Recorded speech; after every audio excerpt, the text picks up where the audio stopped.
আসসালামু আলাইকুম রহমতুল্লাহি ওয়া বারাকাতুহু। তোমরা সবাই কেমন আছো? আর তোমরা আমাকে একটু বলো তো যে আমার ভয়েস শোনা যাচ্ছে কিনা আর আমার ভিডিওটা ক্লিয়ার কিনা।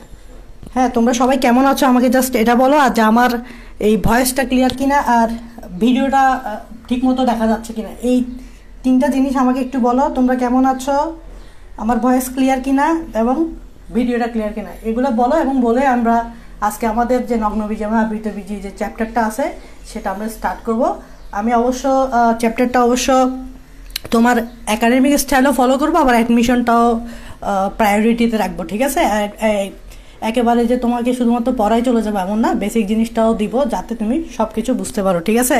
তো আজকে আমাদের নগ্নবীজি এবং আবৃতবীজি চ্যাপ্টারের প্রথম লেকচার, ঠিক আছে? তো তোমরা আমাকে জাস্ট এনশিওর করো যে এই আমার ভয়েস ক্লিয়ার কিনা, আমার কথা শোনা যাচ্ছে কিনা। আমাকে একটু পেছনে যাই দেখতে হবে, কারণ আমার কাছে এক্সট্রা মোবাইল আজকে নাই, এজন্য। ওকে,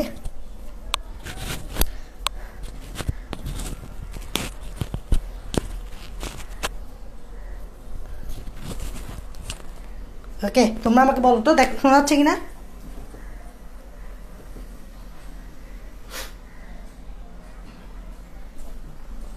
হ্যাঁ, বাইরে একটু বলো যে আমার আওয়াজ কথা এগুলো শোনা যাচ্ছে কিনা।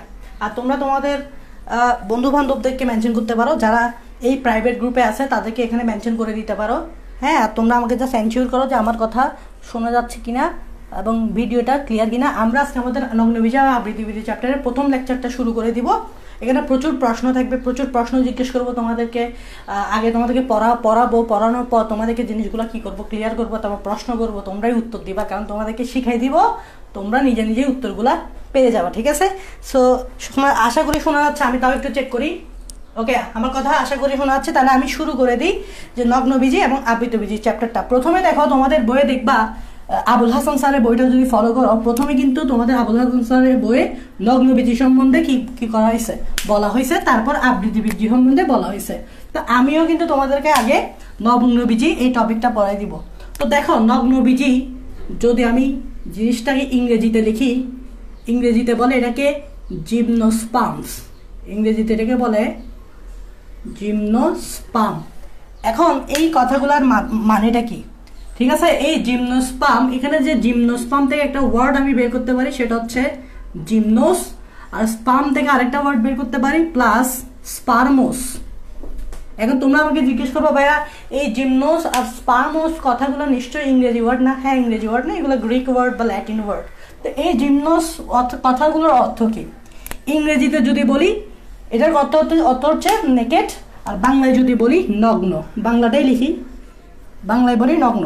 আর স্পার্মোস শব্দটার অর্থ ইংরেজিতে যদি বলি সিড, আর বাংলায় যদি বলি বীজ। তার মানে নামেই হচ্ছে পরিচয়, নামেই হচ্ছে পরিচয়। নগ্নবীজি মানে কি?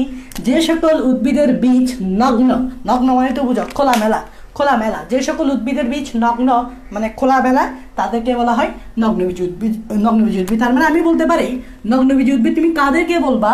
যে সকল উদ্ভিদের বীজ, যে সকল উদ্ভিদের বীজ, যে সকল উদ্ভিদের বীজ নগ্ন বা খোলা, বা খোলা বলতে পারো, খোলা থাকে, সেই সকল উদ্ভিদকে আমরা নগ্নবীজি উদ্ভিদ বলি। এটা হচ্ছে বেসিক জিনিস, এটা তোমরাও জানো আশা করি। আমি নামে দেখেই বোঝা যাচ্ছে যে নগ্নবীজি মানে কি, বীজি থেকে আসছে বীজ, নগ্ন মানে নগ্ন। দ্যাট মিনস যে সকল উদ্ভিদের বীজ নগ্ন তাকে বলা হয় নগ্নবীজি উদ্ভিদ। তো আশা করি আমার কথা শোনা যাচ্ছে। আচ্ছা, তো তোমরা ফ্রেন্ডদেরকে মেনশন করতে থাকো, ঠিক আছে? এখন দেখো যে ভাইয়া ঠিক আছে, আপনি বললেন যে নগ্নবীজি উদ্ভিদের বীজ নগ্ন, কিন্তু আমি বিশ্বাস করি নাই, আমি বিশ্বাস করতে পারলাম না যে আসলেই যে নগ্নবীজি উদ্ভিদের বীজ নগ্ন। যদি একটু দেখাইতেন তাহলে খুব ভালো হয়।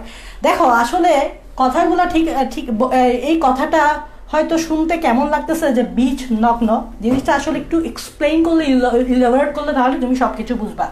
যেমন দেখো, আমি এটা একটু ইলাবোরেট করি, মানে এক্সপ্লেইন করি জিনিসটা। তোমরা সবাই ফুল চিনো, ফুল, ফুলে বিভিন্ন পার্ট থাকে, তার মধ্যে ফুলের একটা এরকম পার্ট আছে, তোমরা আমি তোমাদেরকে জাস্ট একটু পরিচয় করে দিচ্ছি। ফুলের এরকম একটা পার্ট আছে, তোমরা সবাই পরিচিত, হয়তো ভুলে গেছো, আমি একটু পরিচিত করে দিচ্ছি তোমাদেরকে।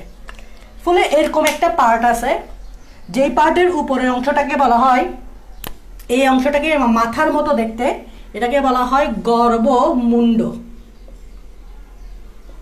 এটাকে বলা হয় গর্ভমুণ্ড, বা ইংরেজি নামগুলো সবসময় জানতে হবে, বুঝছো? বাংলার পাশাপাশি ইংরেজিটাও জানতে হবে। স্টিগমা, এই যে দ্বন্দ্বের মতো লম্বা অংশ, এটাকে বলা হয় গর্ভদণ্ড। এটাকে বলা হয় গর্ভদণ্ড, বা ইংরেজিতে বলে স্টাইল। ইংরেজিগুলো অবশ্যই জানতে হবে, বুঝছো? অনেক সময় ইংরেজি ওয়ার্ডগুলো চলে আসে পরীক্ষায়, তো আমরা ধরতে পারি না, কারণ আমরা শুধুমাত্র বাংলাটাই পড়ি, ইংরেজিটা পড়ি না, বুঝো না? তো দেখো, এটা ঠিক আছে গর্ভমুণ্ড, মাথার মতো অংশ, আমার মাথাটা, এটা হচ্ছে গর্ভমুণ্ড, এটা হচ্ছে গর্ভদণ্ড, লম্বা দ্বন্দ্বের মতো অংশ। এখানে যে ফুলানো অংশটা দেখতে পাচ্ছ না, ফুলানো অংশ, এই ফুলানো অংশটাকে বলা হয় গর্ভাশয়। গর্ভাশয়, ওই যে আমরা বলি যে গর্ভধারণ করলে ফুলে যায়, পেট ফুলে যায়, গর্ভধারণ করলে পেট ফুলে যায়, তো এটাই ফুলানো অংশ, গর্ভাশয়। তো গর্ভাশয় ইংরেজি নাম জানো তো? ওভারি। গর্ভাশয়ের ইংরেজি নাম কি? ওভারি। গর্ভাশয়ের ইংরেজি নাম কি? ওভারি। আর একটা মজার ব্যাপার কি জানো, এই গর্ভাশয়ের ভিতরে কি থাকে? ডিম্বক থাকে। দেখো, গর্ভাশয়ের ভিতরে এরকম একটা অংশ থাকে,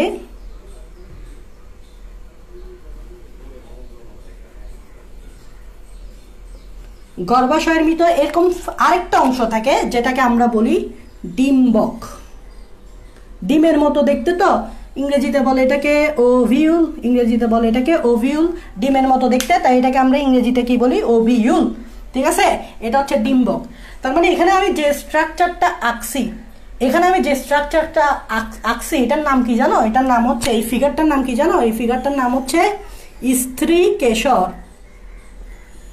স্ত্রীকেশর বা গর্ভপত্র, বা ইংরেজিতে বলে কার্পেল। তোমরা জানো ফুলের 4টা অংশ আছে, ফুলের 4টা অংশ আছে, ঠিক আছে? ফুলের 4টা অংশ আছে।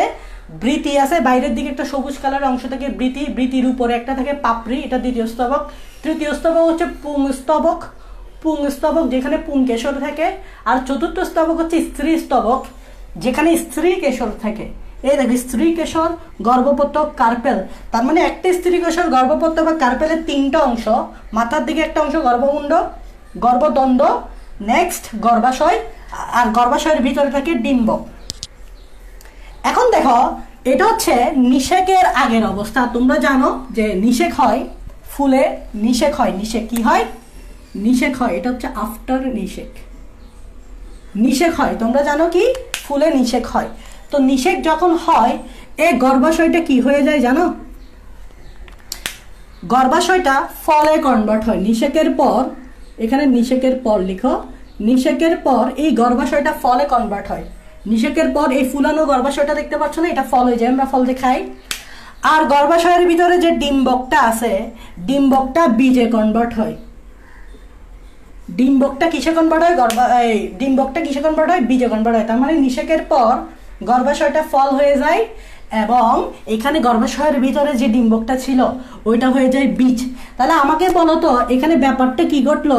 এখানে ব্যাপারটা ঘটলো ফলের ভিতরে বীজ, ফলের ভিতরে বীজ। কেমনে বুঝলাম ভাইয়া? কারণ দেখো, গর্ভাশয়ের ভিতরে যদি ডিম্বক থাকে, গর্ভাশয়টা যদি ফল হয়, ডিম্বকটা যদি বীজ হয়, তাহলে তো বোঝাই যাচ্ছে যে ফলের ভিতরে বীজ আছে। তাহলে আমাকে বলো, কোনো কিছুর ভিতরে যদি কোনো একটা জিনিস ঢুকাই থাকে, সেটাকে কি বাইরে থেকে দেখা যাবে? দেখা যাবে না। যেমন ফলের ভিতরে যদি বীজ থাকে, তোমার কি মনে হয় বীজ থেকে দেখা যাবে? দেখা যাবে না।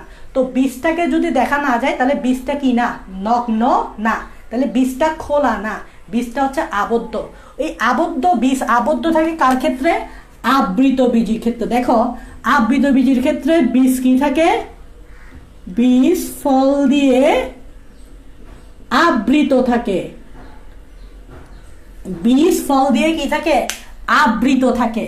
এটা হচ্ছে আবৃত বীজের ক্ষেত্রে। ওদের ক্ষেত্রে এই যে বীজটা দেখতেছো, বীজ ফল দিয়ে ঢাকা থাকে, মানে ফল দিয়ে আবৃত করা থাকে, তাই এটাকে বলা হয় আবৃত বীজ। এটা আবৃত বীজের ক্ষেত্রে বললাম, নগ্ন বীজটা অলরেডি বুঝে যাবা। সেটা হচ্ছে বীজটা ফল দিয়ে ঢাকা আছে। এখন নগ্ন বীজের ক্ষেত্রে চিন্তা করো, সেটা হচ্ছে নগ্ন বীজের ক্ষেত্রে একটা ইন্টারেস্টিং ব্যাপার হচ্ছে, এই গর্ভমুণ্ড থাকবে না, এটা বাদ, গর্ভদণ্ড নাই, এটা বাদ, এবং এই যে গর্ভাশয় আছে না, গর্ভাশয়টাও নেই, গর্ভাশয়টাও নেই, শুধুমাত্র আছে এই গর্ভাশয়টা নাই। শুধুমাত্র আছে এই ডিম্বকটা, শুধুমাত্র এই ডিম্বকটা আছে। তার মানে এখানে আমি লিখতে পারি নাই গর্ভাশয়, মানে গর্ভাশয় নাই বা ডিম্বক আছে। এখন তুমি আমাকে বলো যদি গর্ভাশয় না থাকে তাহলে ফল পাবা? ফল নাই। আর শুধুমাত্র যেহেতু ডিম্বক আছে তার মানে তুমি কি পাবা? বীজ পাবা। তার মানে এখানে তুমি ফল পাচ্ছ না, শুধুমাত্র বীজ পাবো। তাহলে তুমি আমি কি বলতে পারবো যে বীজটা ফল দিয়ে ঢাকা আছে? বলতে পারবো? বলতে পারবো না। তার মানে এই ক্ষেত্রে যেহেতু ফল নাই তার মানে বীজ ফল দিয়ে ঢাকা থাকে না, বীজ ফল দিয়ে ঢাকা থাকে না। কারণ কারণ কি? কারণ গর্ভাশয় নাই, কারণ গর্ভাশয় নাই। আর গর্ভাশয় নাই বিধায় ফলও নাই। এটা হচ্ছে বেসিক জিনিস, তোমাদেরকে আমি ক্লিয়ার করে দিছি। সেটা হচ্ছে নগ্নবীজির ক্ষেত্রে শুধুমাত্র বীজ থাকে, ফল থাকে না। ওয়াই? এরকম একটা প্রশ্ন আসবে যে নগ্নবীজির ক্ষেত্রে কেন ফল থাকে না? সেটা হচ্ছে গর্ভাশয় নাই, গর্ভাশয় নাই। গর্ভাশয় নাই বিধায় ফল নাই, ডিম্বক আছে বিধায় বীজ আছে। আর যেহেতু ফল নাই তাহলে বীজটা আর ঢাকা থাকবে না, বীজটা উন্মুক্ত হয়ে যাবে, খোলা হয়ে যাবে, নগ্ন হয়ে যাবে। তাই এটাকে বলা হয় নগ্নবীজ উদ্ভিদ। দ্যাট মিনস এদের বীজ কি থাকে? এদের বীজ নগ্ন থাকে। কারণটা কি? এই কারণটা কি? কারণ হচ্ছে যেহেতু গর্ভাশয় নাই, যেহেতু গর্ভাশয় নাই বীজ ফল দ্বারা ঢাকা থাকে না। বীজ থেকে যায় নগ্ন, খোলা মেলা হয়ে যায় বীজ, বিকজ গর্ভাশয় নেই। এটাই মেইন পয়েন্ট, এই লাইনটা দাগাবা। এটাই হচ্ছে মেইন পয়েন্ট, গর্ভাশয় না থাকার কারণে। তো আশা করি তোমাদেরকে আমি বেসিক জিনিসটা ক্লিয়ার করতে পারছি কেন জিমনোস্পার্মে বা নগ্নবীজ উদ্ভিদের ক্ষেত্রে বীজ নগ্ন থাকে। এটা বীজ নগ্ন থাকে কেন এক্সাম্পলটা আমি দিছি, এই কারণেই বীজ নগ্ন থাকে, বিকজ তাদের গর্ভাশয় নাই। গর্ভাশয় না থাকলে তো বীজ যেটা আছে সেটা তো একেবারে খোলামেলা হয়ে যাবে, মানে নগ্ন হয়ে যাবে। ঠিক আছে না? আচ্ছা, এবার আসো এখান থেকে আমি ধরো একটা প্রশ্ন করি, জাস্ট তোমাদেরকে একটা ছোটখাটো প্রশ্ন করি। আচ্ছা প্রশ্ন করবো, সামনে আগে প্রশ্ন করব। দেখো নগ্নবীজি পড়াচ্ছি, আবৃত বীজি আমরা পরে বলবো, আগে নগ্নবীজি। দেখো এখন এই যে নগ্নবীজির কথা বলতেছি, নগ্নবীজির ক্ষেত্রে মাথায় রাখবা বীজ তো নগ্ন, এটা আমরা জানতে পারছি। মনে রাখবা নগ্নবীজি হচ্ছে প্রথম, এই তোমরা নোট করবা, আমার সাথে সাথে লিখবা, প্রথম স্ববীজি উদ্ভিদ। এই লাইনটা লিখো, নোট করো। এর আগের জিনিসগুলো নোট করছো? এর আগের জিনিসগুলো নোট করছো? নোট না করলে পরে করবো আর কি। এটা দেখো এখন করো, যারা এখনো করো নাই তারা আমার সাথে সাথে এখন করো, যে এই লাইনটা লিখো, নগ্নবীজি হচ্ছে প্রথম স্ববীজি উদ্ভিদ। এটা মানে কি? স্ববীজি মানে কি? এই স্ববীজি মানে কি? বীজ মানে তো বীজ। স্ববীজি মানে হচ্ছে যে সকল উদ্ভিদের বীজ আছে, যে সকল উদ্ভিদের বীজ আছে তারা হচ্ছে স্ববীজি। এখন তুমি জিজ্ঞেস করবা ভাইয়া উদ্ভিদ মানেই তো বীজ? না ভাই, উদ্ভিদ মানেই বীজ না। সকল উদ্ভিদের যে বীজ থাকবে ব্যাপারটা এমন না। যেমন আমি যদি বলি নগ্নবীজে বা আবৃত বীজ উদ্ভিদের এই চ্যাপ্টারের আগে আরেকটা চ্যাপ্টার আছে, তোমরা জানো ব্রায়োফাইটা আর টেরিডোফাইটা। Bryophyta pteridophyta. তো তোমরা যদি ব্রায়োফাইটা টেরিডোফাইটা দেখো, মজার ব্যাপার হচ্ছে ব্রায়োফাইটা টেরিডোফাইটা হচ্ছে অবীজি, ব্রায়োফাইটা টেরিডোফাইটা হচ্ছে অবীজি। ব্রায়োফাইটা মানে মস আর কি, ব্রায়োফাইটাকে আমরা কি বলি? মস। আর এটা হচ্ছে টেরিডোফাইটা, টেরিডোফাইটা এদেরকে বলা হয় ফার্ন। পড়ছো না তোমরা বা শুনছো না? এরা কিন্তু অবীজি। এদের পরেই বিবর্তনের ধারায় আসছে নগ্নবীজি, এদের পরেই বিবর্তনের ধারায় আসছে নগ্নবীজি। এবং এটা এমনভাবে বিবর্তন হয়েছে নগ্নবীজিটা, এখানে বীজ পাওয়া গেছে। তার মানে এরাই হচ্ছে প্রথম স্ববীজি উদ্ভিদ। নগ্নবীজি হচ্ছে প্রথম স্ববীজি উদ্ভিদ, বিকজ এর আগে যারা ছিল তাদের বীজ ছিল না, একমাত্র নগ্নবীজি বিবর্তনের ধারায় বীজটা নিয়ে আসছে। তাই আমি বলতে পারি নগ্নবীজিকে প্রথম স্ববীজি উদ্ভিদ। এবং মনে রাখবে এই নগ্নবীজির কোনো জলজ প্রজাতি নেই, এটাও লিখো, এদের কোনো জলজ প্রজাতি নেই, এদের কোনো জলজ প্রজাতি নেই। নগ্নবীজির কোনো জলজ প্রজাতি নেই। জলজ প্রজাতি মানে বুঝতেছো তো? মানে পানিতে কোনো নগ্নবীজির কোনো প্রজাতি তুমি পাবে না, পানিতে নগ্নবীজির কোনো প্রজাতি পাবে না। ঠিক আছে? এবং আরো কিছু জিনিস আমি বললাম যে সেটা হচ্ছে নগ্নবীজি উদ্ভিদের ফল নাই। এই ফল নাই এটা তো আমি দেখাইছি। কারণ কি ফল নাই? হোয়াই ফল নাই? হোয়াই? বিকজ গর্ভাশয় নাই, ফল নাই কেন? গর্ভাশয় নাই বিদায় তো ফল নাই, গর্ভাশয় নাই বিদায় ফল নাই। আরেকটা জিনিস মাথায় রাখবা, নগ্নবীজ উদ্ভিদকে কিন্তু পুষ্পক উদ্ভিদ বলে না। মানে নর্মালি তুমি পুষ্পক উদ্ভিদ বলতে কি বুঝো? যাদের ফুল থাকে। পুষ্পক উদ্ভিদ বলতে কি বুঝো? যাদের ফুল থাকে। তো অনেক আগে ধারণা করা হয় তো নগ্নবীজ উদ্ভিদও মনে হয় ফুল আছে, কিন্তু ব্যাপারটা এরকম না। নগ্নবীজ উদ্ভিদে আসলে ফুল নাই। ফুলের মতো দেখতে কোনো একটা বিশেষ অঙ্গ থাকে, যেটা আমরা পরে পড়বো, ওগুলোকে স্পোরোফিল বলে, বিশেষ অঙ্গ, ওগুলো আমরা পরে দেখবো। বাট ফুলের মতো দেখতে, বাট এগুলো ফুল না। আগে মনে করা হয়তো এগুলো ফুল, কিন্তু পরবর্তীতে দেখা গেছে এগুলো ফুলের সাথে মিল নাই। তা নগ্নবীজ উদ্ভিদকে আমরা পুষ্পক উদ্ভিদ সহজে বলতে পারি না, বিকজ এদের ফুল নেই। তো এখানে বলেই ফেলতে পারো যে এদের ফুল নাই, ফুল নাই বলতেই পারো, এদের ফুল নাই বলতেই পারো, এদের ফুল নাই কি করতে বলতেই পারো।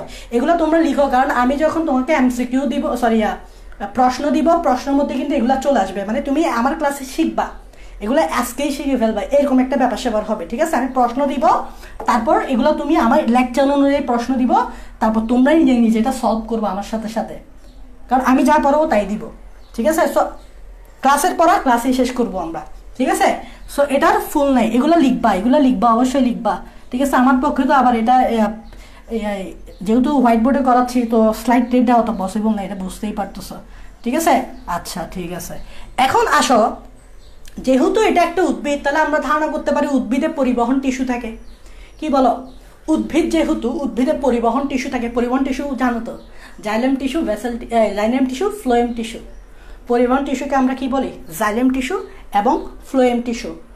তো নগ্নবীজ উদ্ভিদ যেহেতু একটি উদ্ভিদ, তাহলে এখানে আমরা আশা করতে পারি জাইলেম টিস্যু আর ফ্লোয়েম টিস্যু থাকতে পারে। থাকতে পারে না? অবশ্যই থাকতে পারে। তবে মজার ব্যাপার কি জানো? নগ্নবীজ উদ্ভিদে জাইলেম টিস্যু আছে,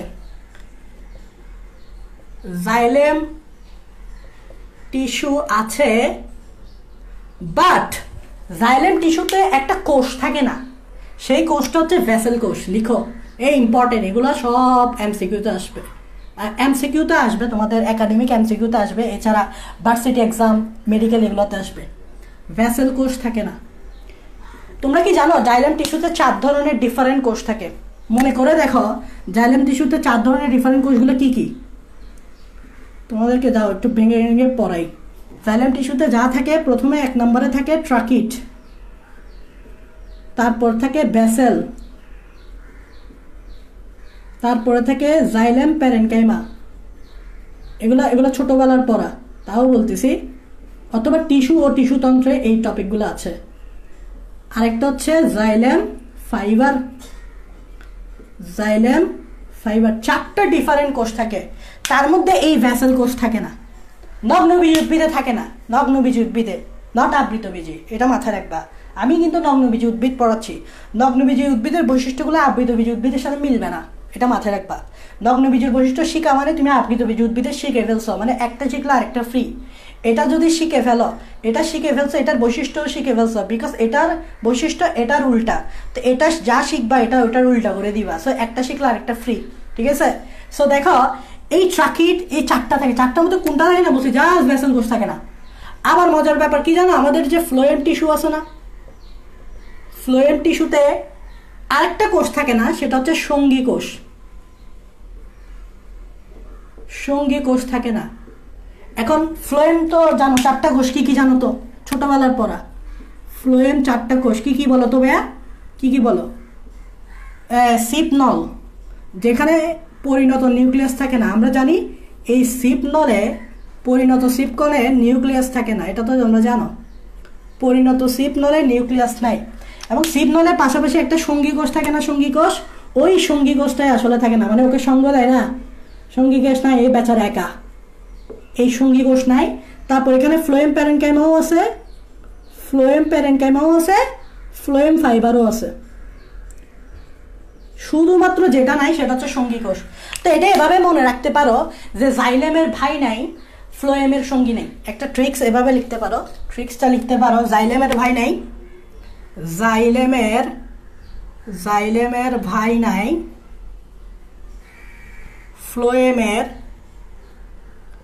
ফ্লোয়েমের সঙ্গী নাই।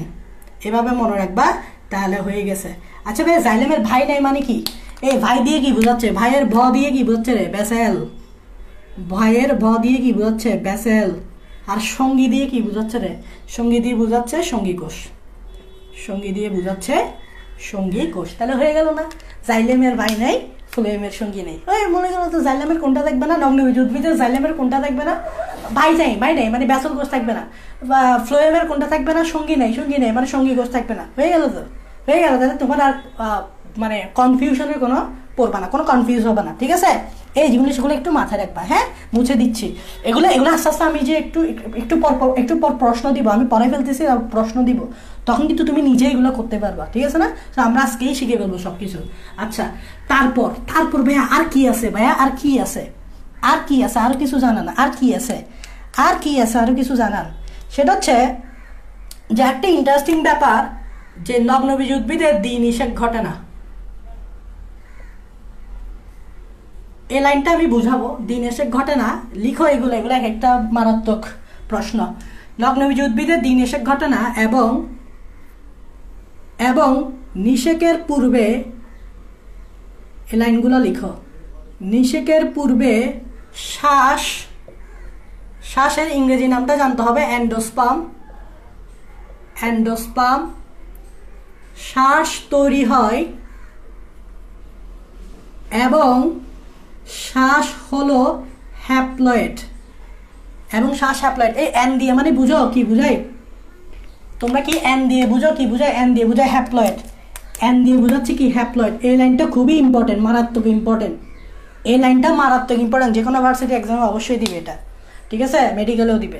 তো দ্বিনিষেক ঘটে না এবং নিষেকের পূর্বে, এই লাইনটা পূর্বে বলছে, এগুলো আমি বুঝাবো। দাঁড়াও। শ্বাস তৈরি হয়, শ্বাস হচ্ছে হ্যাপ্লয়েড। ব্যাপারটা কি জানো তোমরা? দ্বিনিষেক মানে বুঝো? তোমরা দ্বিনিষেক কিন্তু ছোটবেলায় পড়ছো। দ্বিনিষেক মানে কি? ধরে নাও এটা হচ্ছে আমাদের ডিম্বকের ভ্রূণ, এটা হচ্ছে আমাদের ভ্রূণ, এবং এই জায়গায় একটা ছিদ্র থাকে, এই ছিদ্রটাকে আমরা বলি মাইক্রোপাইল। এই ছিদ্রটাকে আমরা বলি মাইক্রোপাইল। কারণ এই ছিদ্র কেন? কারণ এদিক দিয়ে শুক্রাণু ঢুকবে। এই দেখো ভাইয়া, এখানে আমি একটু দেখাচ্ছি, দাঁড়াও।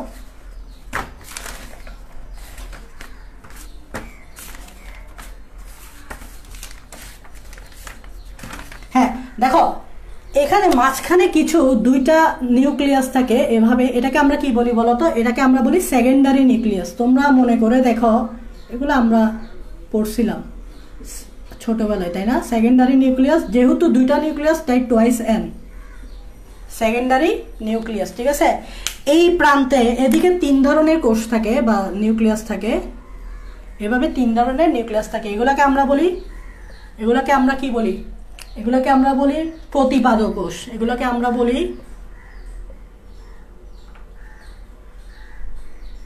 প্রতিপাদক কোষ বা সিনার্জিট সেল। ঠিক সেম ভাবে এই প্রান্তে যেদিক দিয়ে ছিদ্র আছে, ছিদ্রের দিকে বড় একটা ডিম্বাণু থাকে। ডিম্বাণুটা একটু সাইজে বড় হয়। এটা হচ্ছে আমাদের ডিম্বাণু। সাহেব না, সাহেবা হবে। ডিম্বাণু মেয়ে তো এটা হবে ডিম্বাণু। ডিম্বাণু হচ্ছে হ্যাপ্লয়েড, ওকে? ডিম্বাণুর পাশে কিন্তু আরো 2টা সেল থাকে, তবে এগুলো একটু ছোট। এগুলোকে বলা হয় সহকারী কোষ।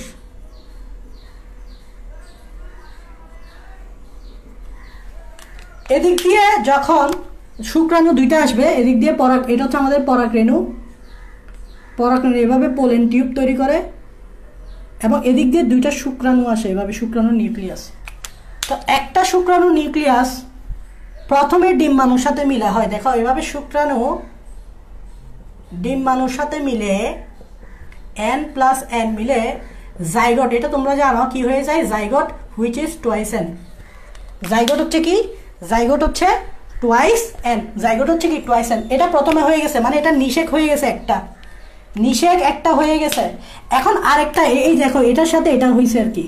এখন আরেকটা নিউক্লিয়াস বাকি না, এটা সেকেন্ডারি নিউক্লিয়াসের সাথে যুক্ত হবে। তাহলে দেখো একটা শুক্রাণু এটা সেকেন্ডারি নিউক্লিয়াসের সাথে যুক্ত হয়েছে।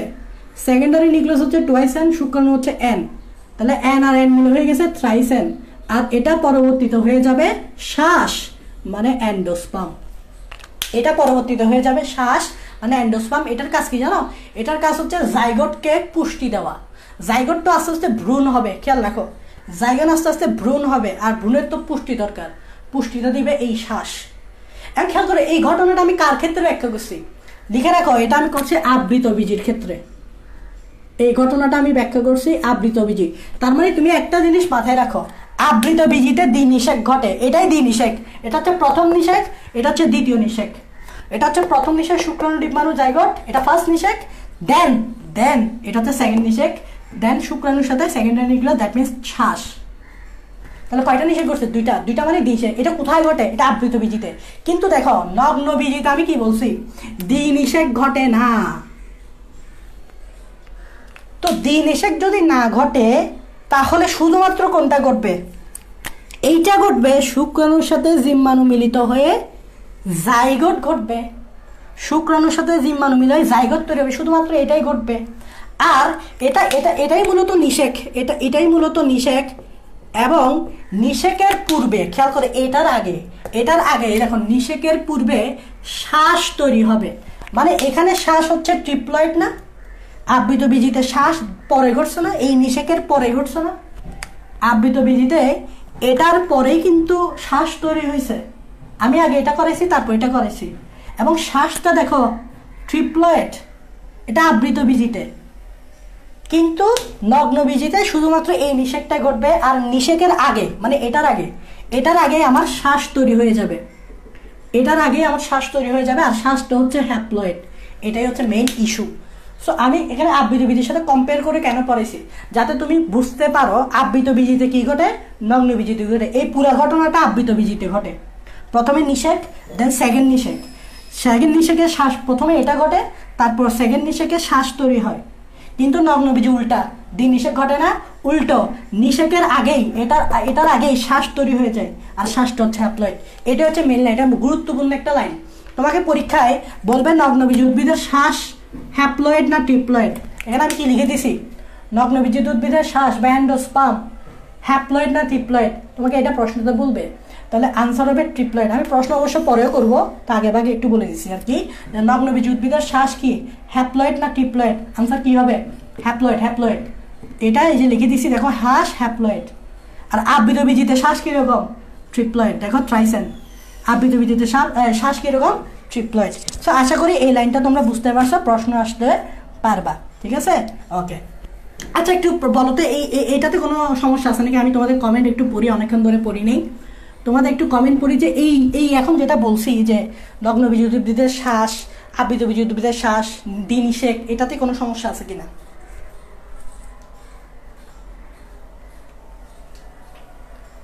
আরেকবার একটু বুঝান। সুমাইয়া সুলতানা ক্লিয়ার, আফিফা হ্যাপ্লয়েড, ওকে।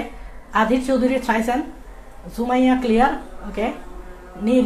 নির্ঝর রায় আকাশ ক্লিয়ার। আচ্ছা একজনে বলছে আবার বুঝান বলতে ওই যে তুমি নর্মালি দ্বিনিষেকের কথাই চিন্তা করো। দ্বিনিষেক মানে কি? প্রথমে শুক্রাণুর সাথে ডিম্বাণু মিলে জাইগোট তৈরি হবে, এটা হচ্ছে ফার্স্ট নিষেক। এটার পর আরেকটা শুক্রাণু বাকি থাকে, ওইটা সেকেন্ডারি নিউক্লিয়াসের সাথে যুক্ত হয়ে কি তৈরি করবে? শ্বাস। তবে সেকেন্ডারি নিউক্লিয়াস হচ্ছে টুয়াইসেন, আর ওই শুক্রাণুটা হচ্ছে এন আর টুয়াইসেন মিলে থ্রাইসেন। থ্রাইসেনটা কি? শ্বাস কি? যেটা ভ্রূণকে পুষ্টি দেয়, এটাই শ্বাস। এখন এটা আবৃত বীজির ক্ষেত্রে বলছি, বাট নগ্ন বীজির ক্ষেত্রে দেখবা যে দ্বিনিষেক হবেই না, শুধুমাত্র নিষেক হবে। নিষেক বলতে কি? শুক্রাণুর সাথে ডিম্বাণু মিলে জাইগোট, এটাই হবে। বাট শ্বাস তো লাগবে। শ্বাসটা কি হবে? এই যে নিষেকের কথা বলছি না, নিষেকের আগেই তৈরি হয়ে যাবে, থাকবে অটোমেটিক শ্বাসটা। এবং শ্বাসটা আবৃত বীজের মতো ট্রিপ্লয়েড হবে না, হ্যাপ্লয়েড হবে। শ্বাসটা আবৃত বীজের মতো কি হবে? হ্যাপ্লয়েড হবে। এটা নিষেকের আগেই ঘটবে। বুঝে গেছে? এই জিনিসটাই বলছি। আচ্ছা এইবার আসো, আজান দিচ্ছে, এইবার আসো যে কিছু জিনিস বলি। সেটা হচ্ছে যে নগ্নবীজি উদ্ভিদের উৎপত্তি একটা যুগে হয়েছিল। ওই যুগের নাম হচ্ছে ডেভোনিয়ান যুগ। ডেভোনিয়ান যুগটা হচ্ছে তোমার 30 কোটি বছর পূর্বে, মানে কত হাজার আগে, বুঝতে পারতেছ? 30 কোটি বছর পূর্বে বলা হচ্ছে এদের উৎপত্তিটা হয়। আর এদের বিস্তৃতিটা মানে পৃথিবীতে একসময় কিন্তু নগ্নবীজি উদ্ভিদের অনেক আধিক্য ছিল, বর্তমানে কিন্তু নাই বললেই চলে। তো আরেকটা যুগ আছে, সেটা হচ্ছে মেসোজোয়িক যুগ, যেটা তুমি লিখতে পারো 200 মিলিয়ন বছর পূর্বে। 200 মিলিয়ন বছর পূর্বে এদের ব্যাপক বিস্তৃতি লাভ করে। এরা ব্যাপক বিস্তৃতি লাভ করে, মানে পৃথিবীতে নগ্নবীজ উদ্ভিদের জয় জয়কার। কখন? 200 মিলিয়ন বছর আগে পৃথিবী পুরো নগ্নবীজ উদ্ভিদে ভরে গেছে, পৃথিবীতে নগ্নবীজ উদ্ভিদের জয় জয়কার। কিন্তু বর্তমানে দেখো তাদের কোনো সংখ্যা তেমন নাই বললেই চলে, বিলুপ্ত প্রায় বলতে পারো। তো 200 মিলিয়ন বছর পূর্বে মানে মেসোজোয়িক যুগে তাদের বিস্তৃতি ছিল এবং ডেভোনিয়ান যুগে তাদের উৎপত্তিটা ছিল। এই দুইটা জিনিস বলার ছিল।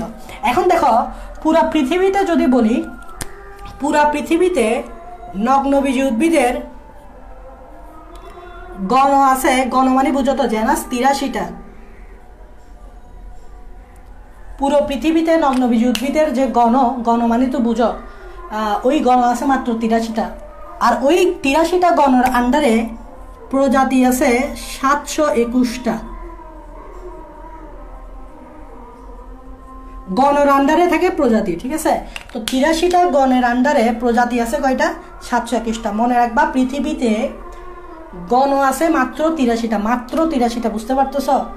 আর ওই 83টা গণের আন্ডারে প্রজাতি আছে 721টা, মানে পুরা পৃথিবীতে মাত্র 721টা প্রজাতি আছে নগ্নবীজ উদ্ভিদের। মানে এখন বর্তমানে এটা বিলুপ্ত প্রায় বলতেই পারো।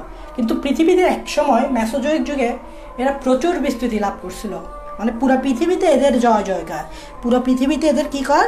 জয় জয়কার। এখন বাংলাদেশের কথা বলেন, পৃথিবীর কথা বাদ দেন, বাংলাদেশের কথা বলেন।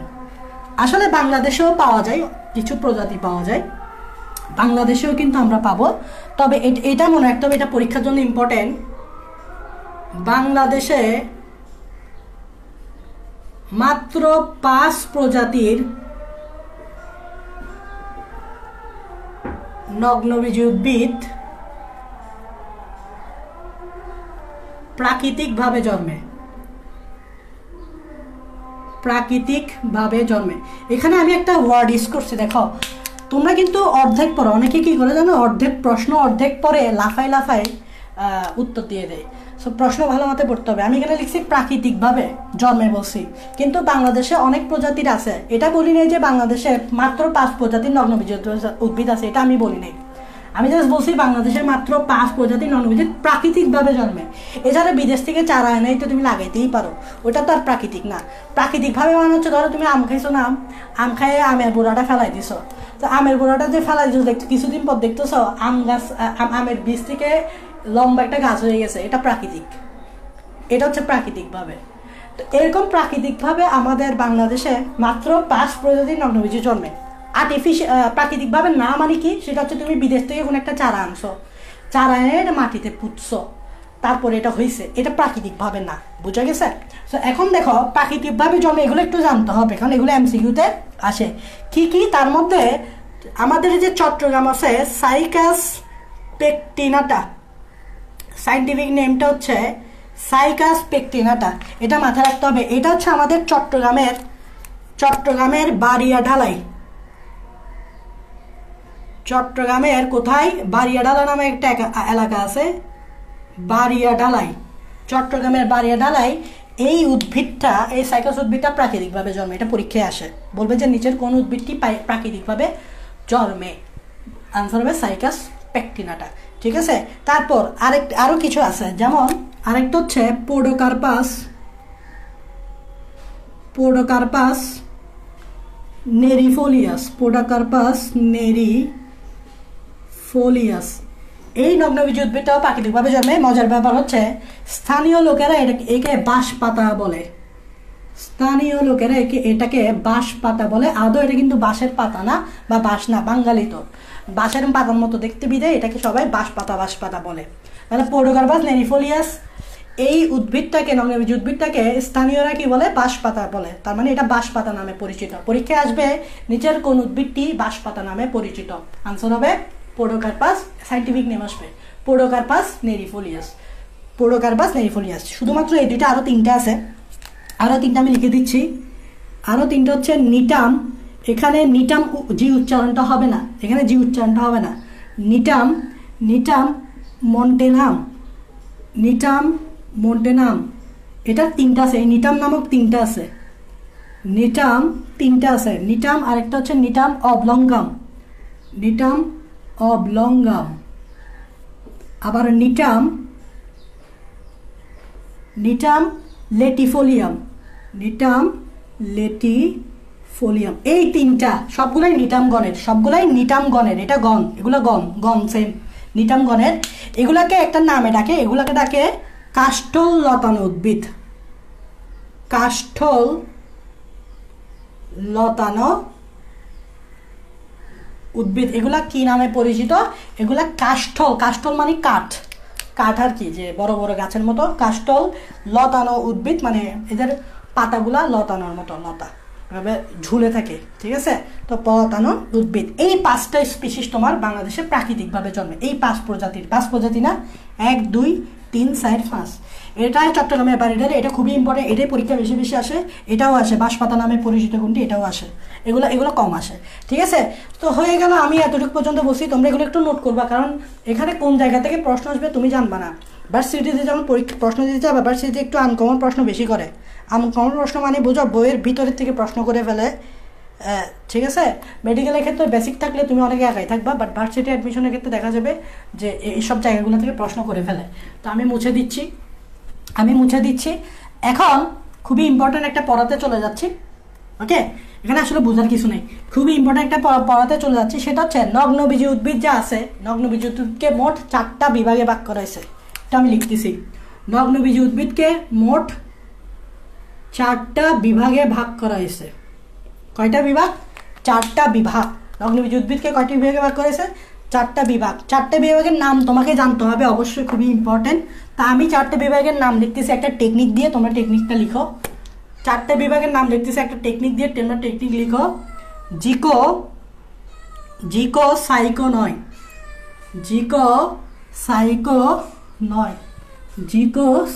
এই টেকনিকটা লিখো। 4টা বিভাগের নাম মনে রাখতে হবে। এখানে যে জি দিয়ে আছে, জি দিয়ে যেটাকে বোঝাচ্ছে, এটা হচ্ছে জিঙ্ক গো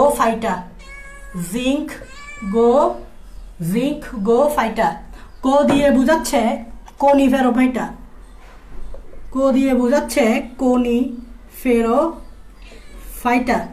সাইকো দিয়ে বোঝাচ্ছে সাইকাডোফাইটা, আর 9 দিয়ে বোঝাচ্ছে নিটোফাইটা। এখানে জিটা উচ্চারণ হবে না বলছিলাম, তো নিটোফাইটা, জিটা উচ্চারণ হবে না। এই 4টা বিভাগ তোমাকে মনে রাখতে হবে। নগ্নবীজী উদ্ভিদকে কয়টা বিভাগে ভাগ করেছে? 4টা বিভাগ, জিঙ্কোফাইটা, কোনিফেরোফাইটা, সাইকাডোফাইটা, নিটোফাইটা। জিঙ্কোফাইটা, কোনিফেরোফাইটা, সাইকাডোফাইটা, নিটোফাইটা, এই 4টা বিভাগ সম্বন্ধে বিস্তারিত জানতে হবে, এবং 4টা বিভাগ তুমি মনে রাখবা হবে, এই টেকনিকটা ফলো করলেই চলবে, জিকো সাইকো নয়, ঠিক আছে? চলো প্রথমে আমরা এই জিঙ্কোফাইটা নিয়ে আমরা আলোচনা করব, জিঙ্কোফাইটা, ঠিক আছে? চলো আমি এটা একটু মুছে দিচ্ছি, জিঙ্কোফাইটা নিয়ে আমরা একটু আলোচনা করি, ওকে? লিখছো?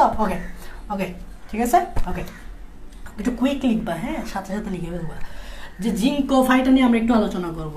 জিঙ্কোফাইটা 1 নাম্বার যে এটা হচ্ছে জিঙ্কোফাইটা,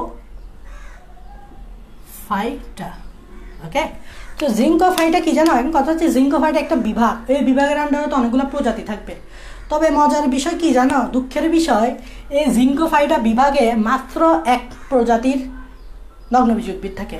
তার মানে এখানে মাত্র 1টি প্রজাতি থাকে, মানে এটা একটা বিভাগে তো অনেক প্রজাতি থাকার কথা। বাট মজার বিষয় কি জানো, এই বিভাগে মাত্র 1টা প্রজাতি থাকে। ওই প্রজাতির সাইন্টিফিক নেম অবশ্যই মনে রাখতে হবে পরীক্ষার জন্য। এই প্রজাতির নাম হচ্ছে জিঙ্গোবাইলোবা। জিঙ্গোফাইটাতে তাই জিঙ্গো থাকবে, জিঙ্গোবাইলোবা, এটা অবশ্যই মাথায় রাখতে হবে। শুধুমাত্র এই প্রজাতিটাই এই জিঙ্কোফাইটা বিভাগের আন্ডারে পড়ে।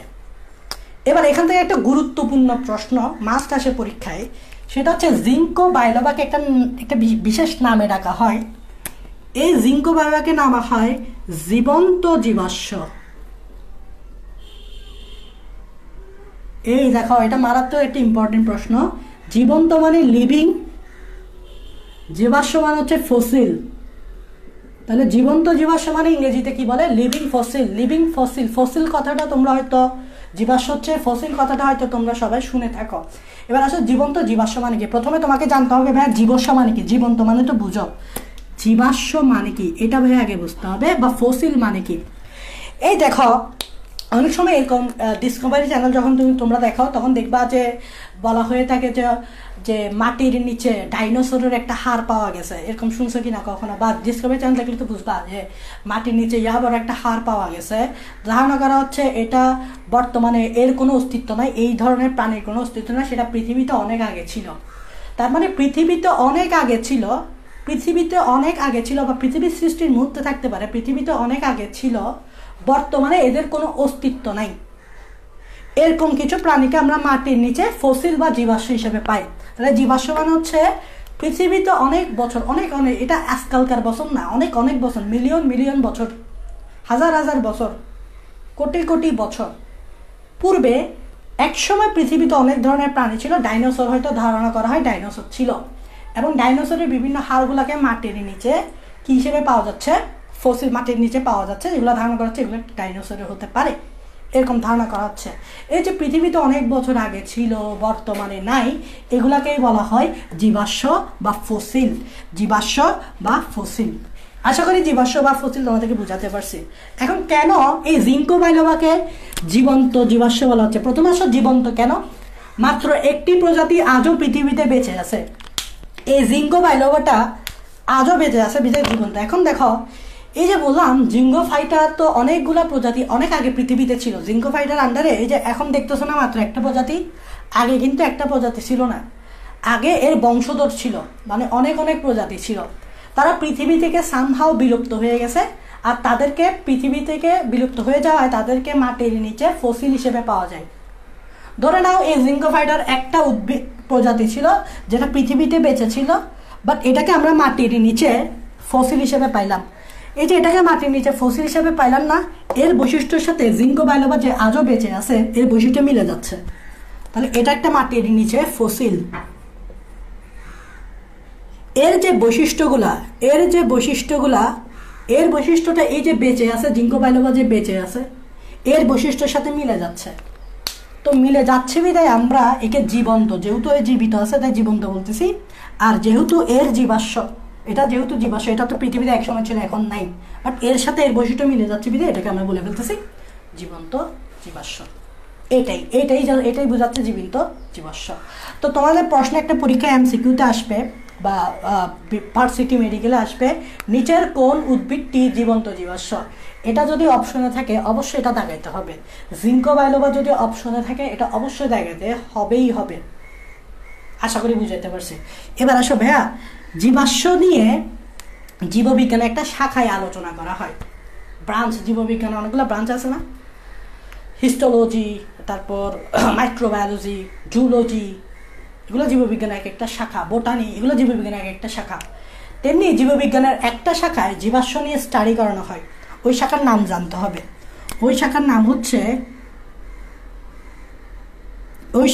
হচ্ছে প্যালিওন্টোলজি।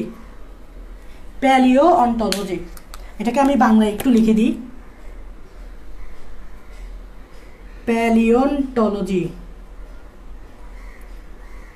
তো জীববিজ্ঞানের যে শাখায় জীবাশ্ম নিয়ে আলোচনা করা হয় তাকে বলা হয় প্যালিওন্টোলজি। প্যালিও মানে কি? এখানে দেখো, এখানে যে প্যালিও কথাটার অর্থ, প্যালিও মানে হচ্ছে প্রাচীন যুগ, প্যালিও কথাটার অর্থ হচ্ছে প্রাচীন যুগ। অন্ট কথাটার অর্থ হচ্ছে অন্ট কথাটার অর্থ হচ্ছে জীব। লজি মানে হচ্ছে স্টাডি।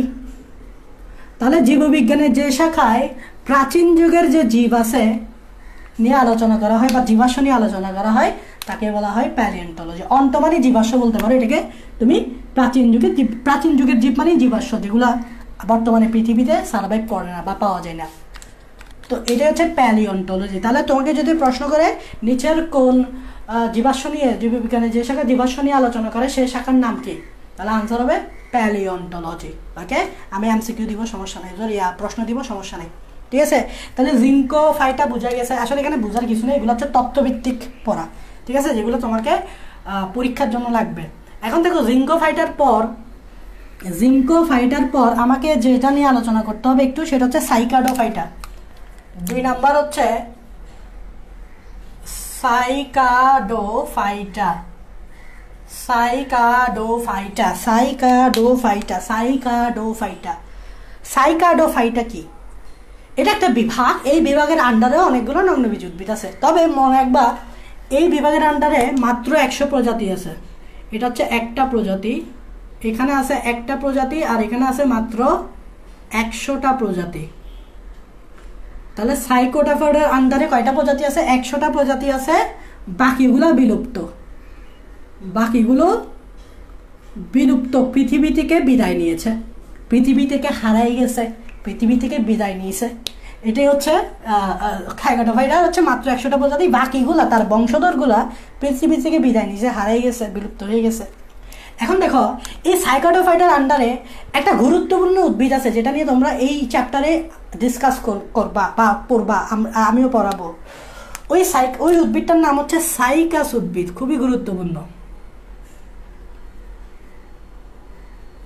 তার মানে সাইকাডোফাইটার নামেই বোঝা যায় সাইকা সাইকাস, সাইকা সাইকাস। তার মানে সাইকাডোফাইটার আন্ডারে একটা নগ্নবীজ উদ্ভিদের নাম জাস্ট বলছি, 100টার মধ্যে একটা বলছি যেটা গুরুত্বপূর্ণ, যেটা নিয়ে তোমাদের চ্যাপ্টারে আছে, সেটা হচ্ছে সাইকাস।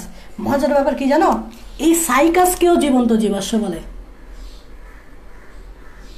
এখন নিশ্চয়ই আমাকে তোমাকে এই জিনিসটা এক্সপ্লেইন করতে হবে না কেন সাইকাসকে জীবন্ত জীবাশ্ম বলে। কারণ সাইকাসের যে বংশধর ছিল, সাইকাসের যারা বংশধর ছিল, মানে যাদের সাথে তার বৈশিষ্ট্যগুলো মিলে যেত, তারা পৃথিবীতে একসময় রাজ করত, পৃথিবীতে একসময় রাজত্ব করত, ঠিক আছে? তো এখন তারা কালের বিবর্তনে পৃথিবী থেকে বিলুপ্ত হয়ে গেছে। তবে পৃথিবী থেকে বিবর্তনে দেখায় সাইকাস উদ্ভিদটা আজও সার্ভাইভ করতেছে, এই উদ্ভিদটা আজও সার্ভাইভ করতেছে। এবং তার বংশধর যারা ছিল তারা যেহেতু পৃথিবী থেকে হারাই গেছে, তাদেরকে পাওয়া যাচ্ছে মাটির নিচে জীবাশ্ম হিসেবে, একমাত্র সাইকাসটাই বেঁচে আছে, তাই এটাকে বলা হয় জীবন্ত জীবাশ্ম। ওদের সাথে এর বৈশিষ্ট্য মিলে যাওয়ায় আমরা সাইকাসকে তাদের বাকি যে বিলুপ্ত প্রজাতিগুলো ছিল তাদের জীবন্ত জীবাশ্ম বলতেছি। এটা হচ্ছে জীবন্ত জীবাশ্ম। তো তোমরা আমাকে একটু প্রশ্নে বলো জীবন্ত জীবাশ্ম ব্যাপারটা বুঝতে পারছো কিনা, না হলে আরেকটু এক্সপ্লেইন করব। এটা আমাকে একটু কয়েকজন কমেন্টে বলো যে জীবন্ত জীবাশ্ম বলছে কিনা, না এটা আমি একটু এক্সপ্লেইন করবো। তাহলে পরীক্ষায় জীবন্ত জীবাশ্ম কয়টা? এটা একটা জীবন্ত জীবাশ্ম, এটা একটা জীবন্ত জীবাশ্ম, এটা আরেকটা জীবন্ত জীবাশ্ম। তাহলে জীবন্ত জীবাশ্ম দুইটা। পরীক্ষায় এই দুইটার মধ্যে যে কোনো একটা দেয়, বা দোনোটাও যদি দেয় দুইটাই লাগাইতে হবে। যদি সামহাও পরীক্ষায় যদি এই দোনোটা দেয় দুইটাই লাগাইতে হবে। এটা হচ্ছে ট্রিক কাটাইতে পারে, মেডিকেলে এরকম প্রশ্ন করতে পারে, বা ভার্সিটিতে এরকম প্রশ্ন করতে পারে যে একটা প্রশ্নে অনেকগুলো উত্তর থাকতে পারে, ঠিক আছে? যেমন এখানে যদি দোনোটা উত্তর থাকে অবশ্যই দোনোটা আনসার হবে, আর যে কোনো একটা হলে একটা আনসার হবে। এই দুইটার বাইরে আর কোনোটা হলে এগুলো আনসার হবে না। তাহলে জীবন্ত জীবাশ্ম হচ্ছে একটা হচ্ছে জিঙ্কো বাইলোবা, আর একটা হচ্ছে এই সাইকাস। তো তোমরা আমাকে বলো জীবন্ত জীবাশ্মটা বুঝছো কিনা। এবার দেখো মজার বিষয় কি, আরেকটা মজার বিষয় দেখো, এই জিঙ্গোফাইটার আন্ডারে যে প্রজাতিটা আছে আর এই সাইকাডোফাইটার আন্ডারে যে প্রজাতিগুলো আছে, তাদের যে শুক্রাণুগুলো আছে, পুরুষ নগ্নবীজ উদ্ভিদের যে শুক্রাণুগুলো আছে, ওই শুক্রাণুগুলা ফ্লাজেলা যুক্ত। এটা ইম্পর্টেন্ট, ওই শুক্রাণুগুলা ফ্লাজেলা যুক্ত, এটা খুবই ইম্পর্টেন্ট। শুক্রাণু ফ্লাজেলা যুক্ত মানে কি? ধরো এটা হচ্ছে শুক্রাণু, স্পার্ম, এবং এই শুক্রাণুর এরকম একটা ল্যাজ থাকে, এই ল্যাজটা ফ্লাজেলা দিয়ে তৈরি। ফ্লাজেলা মানে হচ্ছে এমন চুলের মতো একটা অংশ যেটা নাড়াচড়া করে মুভ করতে সাহায্য করে। এটা আমার মনে হয় সাঁতার কাটতে সাহায্য করে। এটা মূলত কি করতে সাহায্য করে? সাঁতার কাটতে সাহায্য করে, মুভ করতে সাহায্য করে। শুক্রাণু তো সাঁতার কেটে 7 সমুদ্র 13 নদী পার হয়ে তারপর ডিম্বাণুর কাছে যাইতে হবে, এত সহজ না। শুক্রাণুকে সাঁতার কেটে 7 সমুদ্র 13 নদী পার হয়ে তারপর ডিম্বাণুর কাছে যাইতে হবে। এই যে সাঁতার কাটবে তার একটা ল্যাজ লাগবে, এই ল্যাজটা ফ্লাজেলা দিয়ে তৈরি, ঠিক আছে? তো সাইকাডোফাইটা আর জিঙ্কোফাইটা শুধুমাত্র এই দুইটা, বাকি দুইটা যে বলছে ওগুলোতে থাকবে না। সাইকাডোফাইটা আর জিঙ্কোফাইটার আন্ডারে যে সকল উদ্ভিদগুলো আছে তাদের শুক্রাণুগুলো ফ্লাজেলা যুক্ত হবে, ঠিক আছে? ওকে, এই লাইনগুলো এগুলো একটু মনে রাখবে। এখান থেকে আমি অনেকগুলো প্রশ্ন বলে দিছি। কি কি প্রশ্ন আসবে? একটা প্রশ্ন জীবন্ত জীবাশ্ম নিয়ে হবে, আর একটা প্রশ্ন এটা নিয়ে হবে যে নিচের কোন বিভাগের উদ্ভিদের বিভাগের শুক্রাণু ফ্লাজেলা যুক্ত, ঠিক আছে? ওকে, এবার আসা সামনে যাই একটু। আমরা তো দুইটা নিয়ে আলোচনা করে ফেলছি, এবার আমরা একটু কনিফেরোফাইটা নিয়ে আলোচনা করি। কনিফেরোফাইটা ভাই এটি ইম্পর্টেন্ট।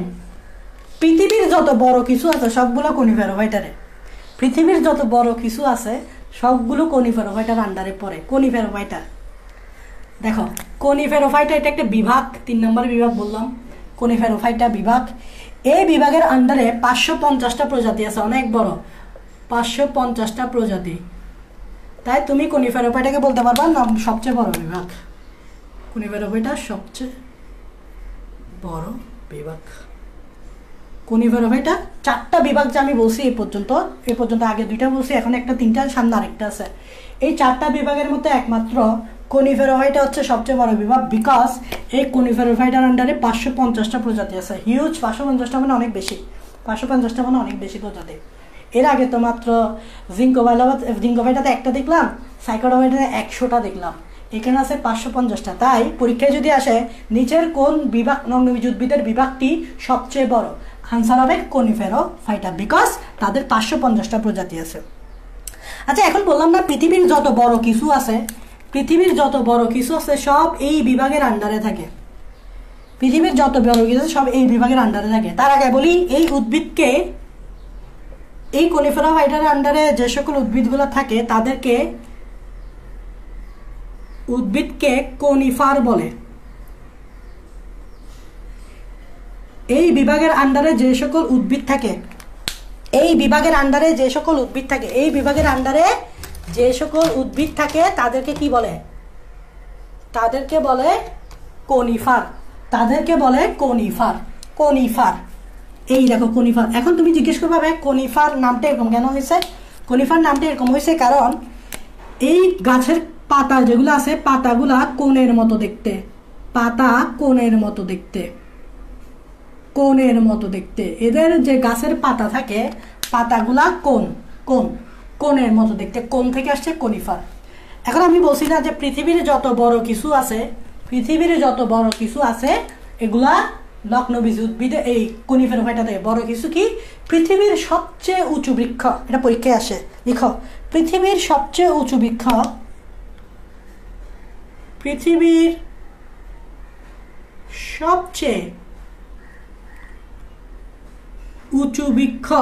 সাইন্টিফিক নেম অবশ্যই মনে রাখতে হবে, সাইন্টিফিক নেম অবশ্যই মনে রাখতে হবে, সিকুয়া সাম্পারভিরেন্স, এটা মনে রাখতে হবে, এটা পরীক্ষায় আসে। এটা হচ্ছে পৃথিবীর সবচেয়ে উঁচু বৃক্ষ, সিকুয়া সাম্পারভিরেন্স, অথবা এটার আরেকটা সাইন্টিফিক নেম আছে সেম, সিকুয়া। দোনোটা মনে রাখতে হবে, কারণ কোনটা দিয়ে দেয় তুমি নিজেই তো জানো না। সিকুয়া গিগান্টিয়া, তো বেশিরভাগ কিন্তু এটাই দেয়, প্রশ্ন উপরেরটা দেয়, বলবে পৃথিবীর নিচের কোনটি পৃথিবীর সবচেয়ে উঁচু বৃক্ষ, আনসার কিন্তু এটাই হবে। এই দুইটাই আনসার ঠিক আছে, বাট যদি বেশিরভাগ ক্ষেত্রে প্রশ্ন এটা দেয়, সো এটা একটু মনে রাখবা ভালোভাবে। এটা না মনে রাখলেও চলবে, রিস্ক যদি নিতে না চাও তাহলে দোনোটাই মনে রাখবা, তবে বেশিরভাগ ক্ষেত্রে উপরেরটাই দেয়, সাম্পারভিরেন্সটাই দেয়।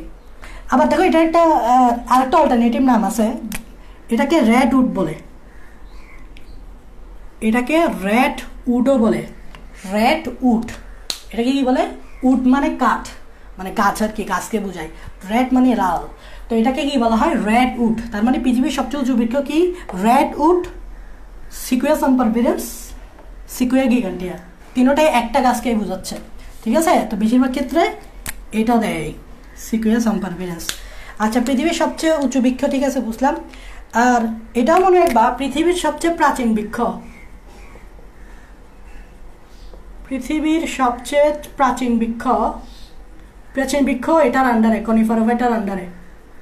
প্রাচীন বৃক্ষটার নাম হচ্ছে ব্রিসল কোন পাইন, ব্রিসল কোন পাইন। এটা হচ্ছে পৃথিবীর সবচেয়ে প্রাচীন বৃক্ষ। পৃথিবীর সবচেয়ে প্রাচীন বৃক্ষ কিন্তু এই কনিফেরোফাইটার আন্ডারে, নাম হচ্ছে কি? ব্রিসল কোন পাইন। এটার বয়স কত হয় জানো? এটার বয়স হচ্ছে অলমোস্ট প্রায় 5000 বছর, অলমোস্ট 5000 বছর। এটার বয়স হচ্ছে অলমোস্ট 5000 বছর, এটার বয়স হচ্ছে অলমোস্ট 5000 বছর। আর এই উঁচু বৃক্ষটা কত জানো? এই উঁচু বৃক্ষটা হচ্ছে +- 400 ফুট, এই উঁচু বৃক্ষটার উচ্চতা হচ্ছে ±400 ফুট। এখানে প্লাস মাইনাস দ্বারা কি বোঝাচ্ছে, যেমন প্লাস দ্বারা বোঝাচ্ছে এটা 400-র চেয়েও বেশি হইতে পারে, মাইনাস দ্বারা বোঝাচ্ছে এটা 400-র চেয়ে কমও হতে পারে। ঠিক আছে, এই জন্য প্লাস মাইনাস বলা হচ্ছে। 400-র চেয়ে বেশি হতে পারে অথবা 400-র চেয়ে কমও হতে পারে, মানে ফিক্সড না আর কি। তো এটা হচ্ছে পৃথিবীর সবচেয়ে উঁচু বৃক্ষ, এটা পৃথিবীর সবচেয়ে প্রাচীন বৃক্ষ। আরেকটা জিনিস ইম্পর্টেন্ট এটার আন্ডারে, আমি একটু মুছে দিই উপরে, এটার আন্ডারে, সেটা হচ্ছে পৃথিবীর সবচেয়ে প্রাচীন বায়োম এটার আন্ডারে পড়ে। পৃথিবীর সবচেয়ে প্রাচীন বায়োম, এখানে লিখো, আমার সাথে সাথে লিখো, পৃথিবীর সবচেয়ে প্রাচীন বায়োম। আনসার কি, সেটা হচ্ছে সাইবেরিয়া।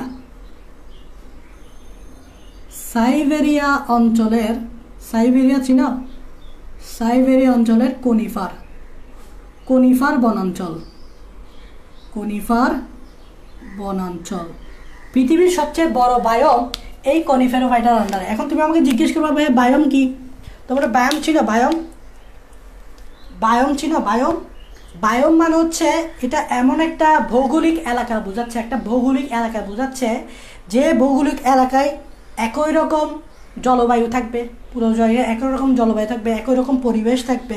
ঠিক আছে, নির্দিষ্ট প্রাণী থাকবে, নির্দিষ্ট উদ্ভিদ থাকবে, এটাই হচ্ছে তোমার এই তোমার বায়োম। বায়োমটা কি, যে একই রকম জলবায়ু থাকবে, একই রকম পরিবেশ থাকবে। ঠিক আছে, একটা নির্দিষ্ট একই রকম নির্দিষ্ট প্রাণী থাকবে, একটা সার্টেন এরিয়ার নির্দিষ্ট প্রাণী থাকবে, অনেকগুলো নির্দিষ্ট প্রাণী থাকবে, নির্দিষ্ট উদ্ভিদ থাকবে। ওই পুরো এলাকাটাকে, ভৌগোলিক এলাকাটাকে বলা হয় বায়োম। যেমন আমি বলতে পারি মরুভূমি একটা বায়োম, মরুভূমি একটা বায়োম। মরুভূমি দেখো, মরুভূমি একই রকম জলবায়ু থাকবে, সেটা হচ্ছে গরম জলবায়ু, এটা কিরকম গরম তাপমাত্রা ওদের, একই রকম জলবায়ু থাকে। এখন তুমি দেখো মরুভূমি থেকে একটা নির্দিষ্ট প্রাণী থাকে, নির্দিষ্ট উদ্ভিদই থাকে। কোন ধরনের প্রাণী থাকে, উট থাকে, তুমি অন্য কোথাও তেমন উট পাবা না বলতে গেলে। তো মরুভূমিতে একটা নির্দিষ্ট রকম প্রাণী থাকে, ওখানে নির্দিষ্ট রকম উদ্ভিদ থাকে। তোমরা জানো মরুভূমিতে নর্মালি এখানে যে গাছগুলো দেখো, মরুভূমিতে সেরকম গাছ থাকে না, কারণ মরুভূমিতে পানির অভাব। তো গাছগুলা অ্যাকচুয়ালি পানির অনেক বেশি প্রয়োজন হয়, বিধায় তারা তাদের নিজেদের মধ্যে জমা রাখে, কম ছাড়ে। সো একই রকম উদ্ভিদ থাকবে, একটা নির্দিষ্ট রকম উদ্ভিদ থাকবে, একটা নির্দিষ্ট রকম পানি থাকবে, জলবায়ু একই রকম হবে। এই পুরো ভৌগোলিক এরিয়াটাকে বলা হচ্ছে বায়োম। যেমন মরুভূমি একটা বায়োম, তার মধ্যে তেমনিভাবে সাইবেরিয়া নামক একটা অঞ্চলে এই কনিফার বনাঞ্চলটাও একটা বায়োম। আর এটাই হচ্ছে পৃথিবীর সবচেয়ে প্রাচীন, না এটা হবে বড় বায়োম, পৃথিবীর সবচেয়ে বড় বায়োম। তো পরীক্ষা যদি আসে নিচের কোনটি সবচেয়ে বড় বায়োম, পৃথিবীর সবচেয়ে বড় বায়োম নিচে কোনটি, আনসার হবে সাইবেরিয়া অঞ্চলের কনিফার বনাঞ্চল, আনসার হবে সাইবেরিয়া অঞ্চলের কনিফার বনাঞ্চল। ঠিক আছে, তাহলে আরেকটা আছে, সেটা হচ্ছে নিটোফাইটার। দেখো এটা আমরা শেষ, এখানে যে এগুলো বলছি এগুলো শেষ। আরেকটা আছে, সেটা হচ্ছে নিটোফাইটার। নিটোফাইটার এটা একটু ইন্টারেস্টিং, দেখো নিটোফাইটার হচ্ছে একটু ইন্টারেস্টিং। কেন ইন্টারেস্টিং, আচ্ছা বলতেছি ইন্টারেস্টিং কেন বলছি, তার আগে দেখো এখানে মাত্র 70টা প্রজাতি থাকে, এখানে মাত্র 70টা প্রজাতি থাকে।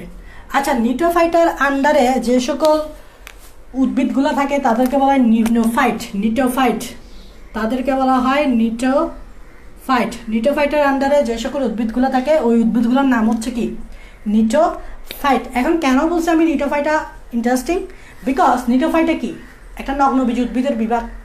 এটা কি নগ্নবীজ উদ্ভিদের একটা বিভাগ, কিন্তু আসলে কাহিনী কি জানো, এটা নগ্নবীজ উদ্ভিদের বিভাগ হইলো, এর কাজকর্ম কিন্তু আবৃত বীজের মতো।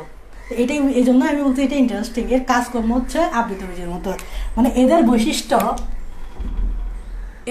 বৈশিষ্ট্য আবৃত বীজের মতো। দেখো কি তুল কালাম, এ একজন নগ্নবীজ উদ্ভিদ, তুমি নগ্নবীজ উদ্ভিদ, তোর কাজ হবে নগ্নবীজের বৈশিষ্ট্য করা, তুই কেন আবৃত বীজের মতো বিহেভ করবি, নগ্নবীজি, কিন্তু এ কাজ করবে কিসের মতো, এদের বৈশিষ্ট্য হচ্ছে আবৃত বীজের মতো, এদের বৈশিষ্ট্য আবৃত বীজের মতো।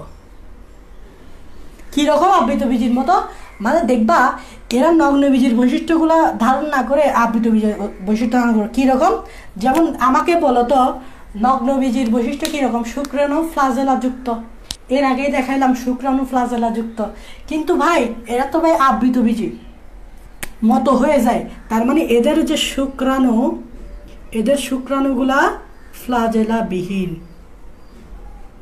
ওই যে বললাম তুই হইলি নগ্নবীজি উদ্ভিদ, তোর কাজ হবে নগ্নবীজির বৈশিষ্ট্য ধারণ করা, তুই কেন আবৃতবীজির উদ্ভিদের বৈশিষ্ট্য ধারণ করবি। ব্যাপারটা হচ্ছে এরকম, আবৃতবীজির বৈশিষ্ট্য ধারণ করতেছে, শুক্রাণু হয়ে গেছে ফ্লাজেলা বিহীন। তারপর এদের পাতাটাও পুরো আবৃতবীজির মতো, পাতা আবৃতবীজির মতো, পাতাগুলো আবৃতবীজির মতো, ঠিক আছে। আচ্ছা তারপর কি ভাইয়া? আচ্ছা তারপর হচ্ছে যে ইন্টারেস্টিং, সেটা হচ্ছে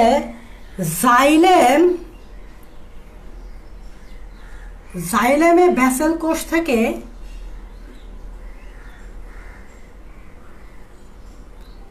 ফ্লোয়েমে সঙ্গী কোষও থাকে।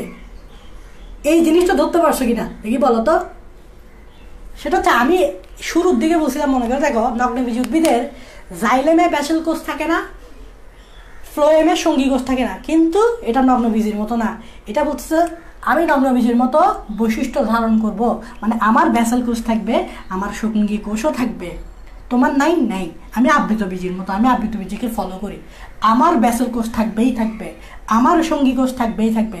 তার মানে ওর ভাইও আছে, জাইলেমের ভাই আছে, আবার ফ্লোয়েমের সঙ্গীও আছে, কার? নগ্নবীজি।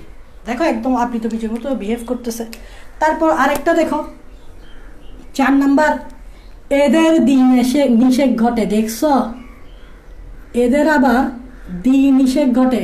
কি তুল কালাম এর আগে পড়াইছি, নগ্নবীজি উদ্ভিদের কি থাকে না, নিষেক হয় না, বলাইছি কিনা একদম শুরুর দিকে। নিষেক যে হয় না এটা বলছি কিনা, হয়েছে, কিন্তু এখানে বলছি নিষেক ঘটে, এখানে বলতেছি নিষেক ঘটে। তার মানে একটু মনে রাখবা, নিটোফাইটার নগ্নবীজি হলেও, একটু লিখো, নিটোফাইটার নগ্নবীজি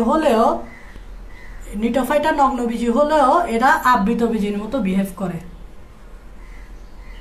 নগ্নবীজি হলেও আবৃতবীজির মতো বিহেভ করে। নগ্নবীজি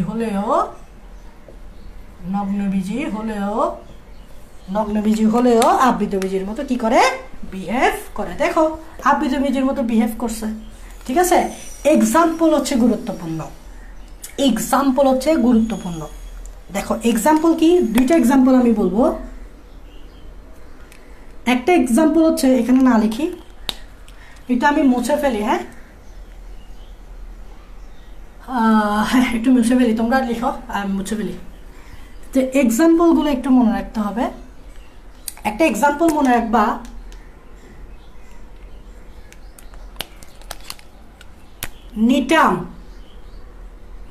নিটাম নামক, দেখো এখানে নিটোফাইটা আছে, নিটাম নামক যে নগ্নবীজি উদ্ভিদ আছে, লিখো এর জাইলেমে ব্যাসেল কোষ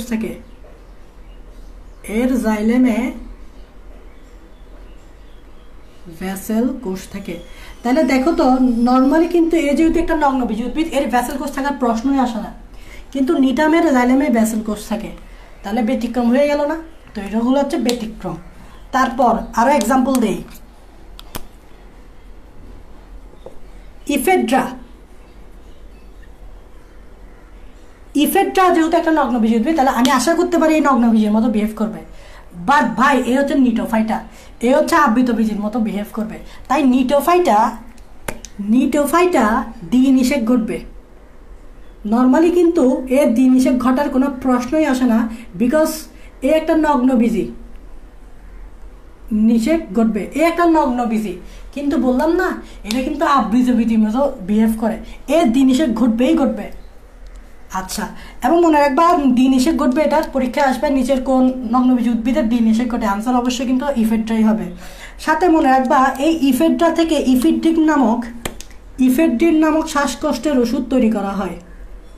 ইফেড্রিন নামক শ্বাসকষ্টের ওষুধ তৈরি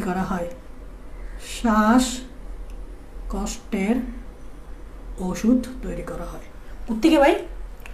ইফেড্রা থেকে, নাম দেখে বোঝা যায়, ইফেড্রা নাম দেখেই বোঝা যায়। এই দুইটা জিনিস মনে রাখবা, পরীক্ষা আসবে এটাই, যে নিচের কোন উদ্ভিদে নিষেক ঘটে, ইফেড্রা ঢুকাই দিবে, এই ইফেড্রাই হবে আনসার। জাইলেমের ভেসেল কোষ থেকে নিচের কোন উদ্ভিদের একটা নগ্নবীজি উদ্ভিদ ঢুকাই দিবেন, নিটাম, এটাই আনসার হবে। ঠিক আছে, আরেকটা এক্সাম্পল তোমাকে লেখাচ্ছি, দেখো এদিকে আরেকটা এক্সাম্পল আছে। এক্সাম্পল আরেকটা আছে ওয়েল উইথ শিয়া।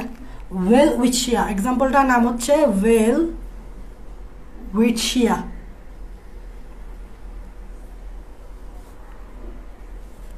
এইটা এই যে নগ্নবীজ উদ্ভিদটা, এই যে নিটোফাইটাটা, এই নিটোফাইটা একটু ইন্টারেস্টিং কেন জানো? এই নিটোফাইটা ইন্টারেস্টিং এই জন্য এর মাত্র 2টা পাতা।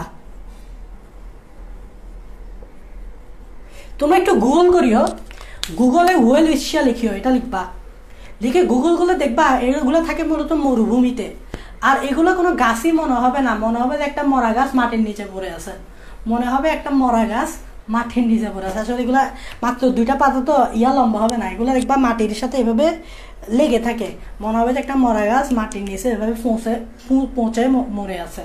গুগল করে দেখবা ওয়েল উইথ শিয়া, এটা মরুভূমিতে থাকে এবং মাত্র 2টা পাতা। বুঝতেই পারতেছো, মাত্র 2টা পাতা, যেহেতু এটা মরুভূমিতেই থাকবে, কারণ প্রশোধন কম হবে। মরুভূমিতে তো যারা যে সকল গাছ থাকে তাদের প্রশোধন কম হয়, তাই না? কারণ তাদের প্রাণীর অভাব, তারাও যদি পানি ছাড়ি দেয় তাহলে তো সমস্যা। তো প্রশোধন কম হওয়া আরেকটা কারণ যে পাতার সংখ্যা কম হওয়া, পাতার সংখ্যা যত কম প্রশোধন তত কম। তো এই জন্য মাত্র 2টা পাতা, ঠিক আছে? আর এগুলা মাটির নিচে শোয়ানো থাকে, গুগল করে দেখবা। মরুভূমিতে পাবা, কোন মরুভূমি এটা লিখে দিব। আচ্ছা, মাত্র 2টা পাতা, এখানে 2 নম্বর লিখো। ওয়েল উইথ শিয়া সম্বন্ধে যা কিছু জানতে হবে এটা তুমি পাবা নামিবিয়া মরুভূমিতে। এটা কোথায় পাবা? নামিবিয়া নামক মরুভূমি আছে, সবাই নামিবিয়া নামক একটা দেশ আছে, ওই দেশের মরুভূমিতে, নামিবিয়া নামক মরুভূমিতে। এবং এখানে একটা এন্ডেমিক কথা পাবা, এন্ডেমিক। এন্ডেমিক এই লাইনটা তুমি বইয়ে পাবা, বাট মজার বিষয় কি জানো, দুঃখের বিষয় কি জানো, এই এন্ডেমিক শব্দটা তুমি এমনি পড়ে যাবে, অথচ এটার মিনিংটা জানবা না। কিন্তু এন্ডেমিক মিনিংটা অবশ্যই জানাটা জরুরি, অবশ্যই জানাটা জরুরি। What is endemic? এন্ডেমিক মানে হচ্ছে যে কোনো প্রজাতি যারা একটা নির্দিষ্ট ভৌগোলিক সীমার মধ্যেই আবদ্ধ, তারা অন্য কোথাও ওই সকল প্রাণীকে তুমি পাবা না। একটা প্রাণী বা একটা উদ্ভিদ যেটা শুধুমাত্র একটা ভৌগোলিক সীমায় পাবা, একটা নির্দিষ্ট ভৌগোলিক সীমায় পাবা, এদেরকে তুমি অন্য কোথাও পাবা না, বিকজ অন্য কোথাও গেলে তারা সার্ভাইভ করতে পারবে না। এদেরকে বলা হয় এন্ডেমিক। তাহলে এন্ডেমিক কারা? যারা একটা নির্দিষ্ট ভৌগোলিক সীমার মধ্যেই সার্ভাইভ করতে পারবে, অন্য কোথাও নিয়ে গেলে তারা সার্ভাইভ করতে পারবে না, তাদেরকে বলবা তুমি এন্ডেমিক। যেমন সাদা ভাল্লুক, কালো ভাল্লুক। সাদা ভাল্লুক কই থাকে? বরফের দেশে। তারা বরফের দেশে কিন্তু সার্ভাইভ করতে পারে। তাদেরকে যদি কখনো ভুলে চলেও তুমি যদি জঙ্গলে ছেড়ে দিয়ে আসো, তারা বেশি দিন সার্ভাইভ করতে পারবে না। এই জন্য আমরা ওই সাদা ভাল্লুককে বলতে পারি এন্ডেমিক। ঠিক সেমভাবে কালো ভাল্লুককে যদি তুমি বরফের দেশে রেখে দিয়ে আসো, সে ওখানে সার্ভাইভ করতে পারবে না। এরকম কালো ভাল্লুককে বলতে পারবো এন্ডেমিক, বিকজ তারা একটা নির্দিষ্ট ভৌগোলিক সীমার মধ্যে সীমাবদ্ধ। এটাই হচ্ছে এন্ডেমিক। ঠিক সেমভাবে এই ওয়েল উইথ শিয়াটা শুধুমাত্র এই নামিবিয়া মরুভূমিতেই পাবা, নামিবিয়া মরুভূমিতেই শুধু পাবা। দ্যাটস ওয়াই এটাকে এন্ডেমিক বলা হচ্ছে, বিকজ অন্য কোথাও নিয়ে গেলে সে সার্ভাইভ করতে পারবে না, বিকজ ওখানে জন্মগ্রহণ করতেছে না, স্বাভাবিক। তা ওখানে জন্মগ্রহণ করতেছে না, শুধুমাত্র এই জায়গায় নামিবিয়া মরুভূমিতেই তুমি এটাকে পাবা। সো নামিবিয়া মরুভূমিয়া এন্ডেমিক। তারপর এখানে আরেকটা লাইন পাবা, এখানে আরেকটা লাইন পাবা, এটাদের যে পুংকন দেখতে ফুলের মতো। আচ্ছা, তোমরা হয়তো পুংকন এখনো বুঝতেছো না, এটা আসলে এখন বুঝবা না, সামনে পুংকন পড়বা। তো সামনে পুংকন বললে আমরা পুংকনটা বুঝাই দিব। সো পুংকন দেখতে ফুলের মতো, এই সকল জিনিসগুলো অবশ্যই জানতে হবে। এখানে অনেকগুলো প্রশ্ন করা যায়, এই জায়গাগুলো থেকে অনেক প্রশ্ন করা যায়, এই জায়গাগুলো থেকে অনেক প্রশ্ন করা যায়, এই জায়গাগুলো থেকে কি করা যায়, অনেক প্রশ্ন করা যায়। এগুলো তোমাদের কাজ কি জানো? এগুলো নোট করা। তোমাদের কাজ হচ্ছে এই টপিকগুলো কি করা, নোট করা। নোট করে তারপর এখানে থেকে প্রশ্ন আসলে তোমরা কি করবা, পারবা। এখান থেকে প্রশ্ন আসলে তোমরা কি করবা, পারবা। এখান থেকে প্রশ্ন আসলে তোমরা কি করবা, পারবা। আচ্ছা, কিছু প্রশ্ন, অনেকক্ষণ ধরে প্রশ্ন দিই নাই, কিছু প্রশ্ন আমি তোমাদেরকে দেই, তোমরা বলো আর আমি তোমাদের থেকে একটু উত্তর নেই। কিছু প্রশ্ন আমি তোমাদের থেকে দেই, তোমরা বলো আর আমি তোমাদের থেকে একটু উত্তর নেই। যেমন এখানে আমি লিখলাম নগ্নবীজ উদ্ভিদের বৈশিষ্ট্য কোনটি, এটা লিখলাম। সাপোজ নগ্নবীজ উদ্ভিদের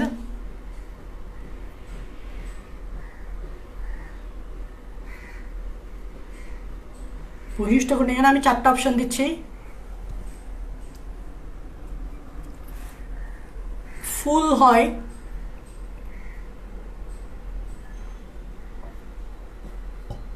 ফল হয়,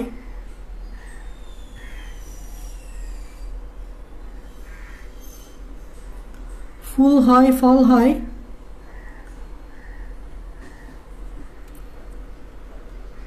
ফুল ও ফল হয়,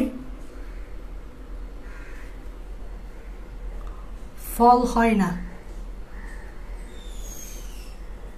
দেখি 1 নম্বরে আনসার দাও, 1 নম্বরে আনসার দাও, 2 নম্বরে আরেকটা লিখে দিচ্ছি, এটার আনসার দিতে থাকো তোমরা এটার আনসার দিতে থাকো। কিসের কারণে নগ্নবীজ উদ্ভিদে ফল হয় না, এটা দেখো।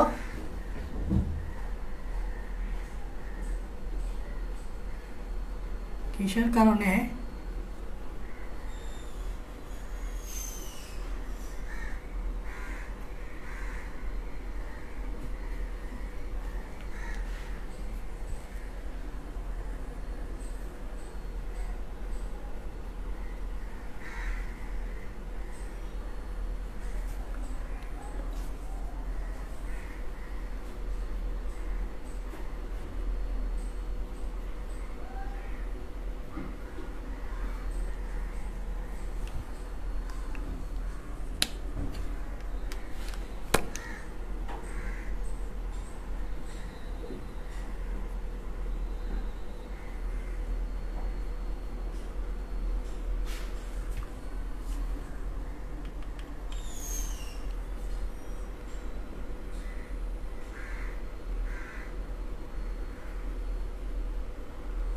এই দুইটার আনসার দাও তো তোমরা, দেখি তোমাদের থেকে একটু আনসার নেই। তোমরা একের আনসার লিখো, 1 দিয়ে আনসার লিখো, 2 দিয়ে আনসার লিখো। দেখি এই দুইটা আনসার দাও তো, এতক্ষণ এগুলো পারার কথা।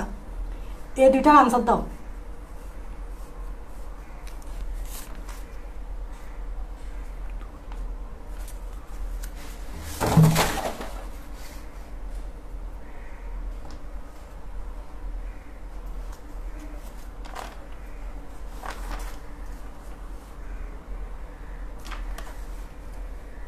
এগুলো আনসার দাও, 1 দিয়ে দাও, 2 দিয়ে দাও।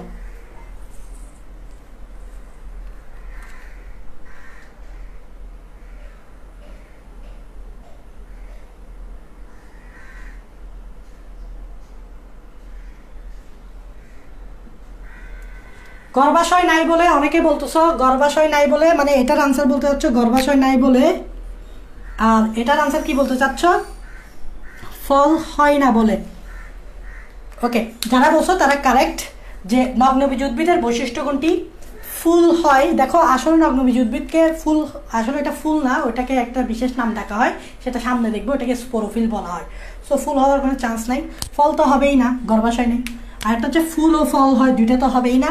আর একটা হচ্ছে ফল হয় না, এটাই কারেক্ট আনসার। বিকজ আমরা জানি নগ্নবীজ উদ্ভিদের ফল হয় না বিকজ তাদের বীজটা নগ্ন থাকে। ফল হয় না বিধে তাদের বীজটা নগ্ন থাকে। আর একটা হচ্ছে কিসের কারণে নগ্নবীজ উদ্ভিদে ফল হয় না, সেটা অনেকে এখানে এই জায়গাতে কনফিউজ হয়ে যেতে পারো। বিকজ অনেকে মনে করবা নিষেক হয় না বিদায় ফল হয় না, অনেকে মনে করবা বীজ নাই বিদায় ফল হয় না, এরকম না ব্যাপারটা। ফল না হওয়ার একটাই কারণ, সেটা হচ্ছে গর্ভাশয়। মনে একবার এই লাইনটা দেখলেই হবে, অন্য কোনো লাইনের দিকে তাকানোর দরকারই নেই। মানে এই সকল লাইনগুলো দেখে নিজেকে কনফিউজ করার কোনো মানেই হয় না। গর্ভাশয় নাই দেখবা, দ্যাট মিনস এটাই কারেক্ট। যে গর্ভাশয় না থাকার কারণে একমাত্র নগ্নবীজ উদ্ভিদের ফল হয় না, অন্য কারণগুলা আসলে সঠিক না, শুধুমাত্র গর্ভাশয় না থাকার কারণে। আরও কিছু কোয়েশ্চেন দিচ্ছি, একটু তোমরা আমার সাথে দেখো। কিছু কোয়েশ্চেন দিচ্ছি, একটু দেখো। দেখো এখানে লিখলাম যে নগ্নবীজি উদ্ভিদের ক্ষেত্রে কোন তথ্যটি সঠিক, কোন তথ্যটি সঠিক।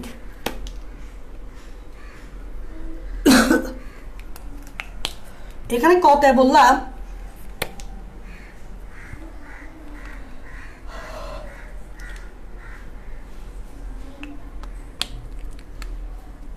জলজ প্রজাতি নেই, এখানে বললাম কোনো জলজ প্রজাতি নেই, নগ্নবীজ উদ্ভিদের কোনো জলজ প্রজাতি নেই।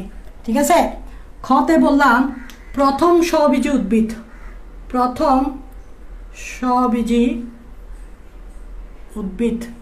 গতে বললাম ক ও খ, খতে বললাম ওকে, ঘতে বললাম কোনোটি নয়, যাও কোনোটি নয়। তাহলে আনসার কি হবে দেখি বলো। যে নগ্নবীজ উদ্ভিদের ক্ষেত্রে কোন তথ্যটি সঠিক? আনসার কি হবে? জলজ প্রজাতি নেই এটা, নাকি প্রথম স্বভাবজ উদ্ভিদ, নাকি ক ও খ দুইটাই, নাকি কোনোটা নাই? এখানের মধ্যে কোনোটাই সত্য না, এখানের মধ্যে কোনোটাই সত্য না। দেখি আনসার বলো কি হবে এটা।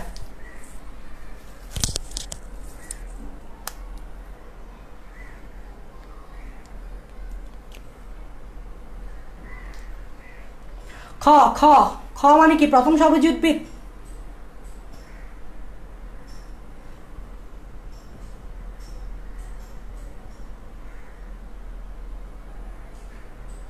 এটা কি হবে? নগ্নবীজ উদ্ভিদের ক্ষেত্রে কোন তথ্যটি সঠিক?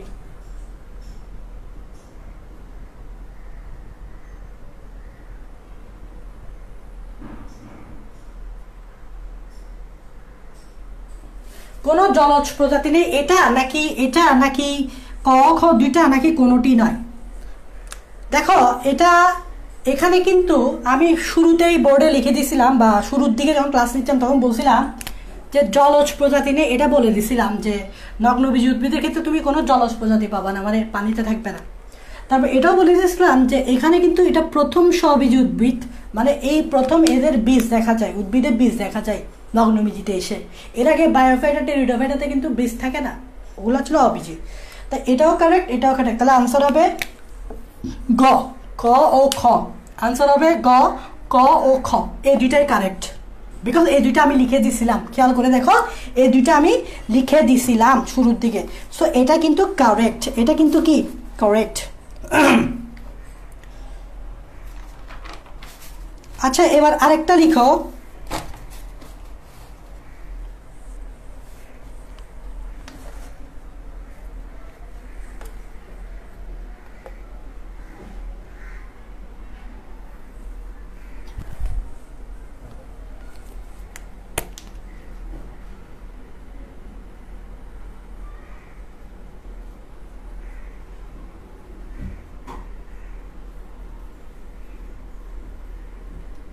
নিচের কোনটি জীবন্ত জীবাশ্ম? এটা লিখো, এটা গুরুত্বপূর্ণ। নিচের কোনটি জীবন্ত জীবাশ্ম?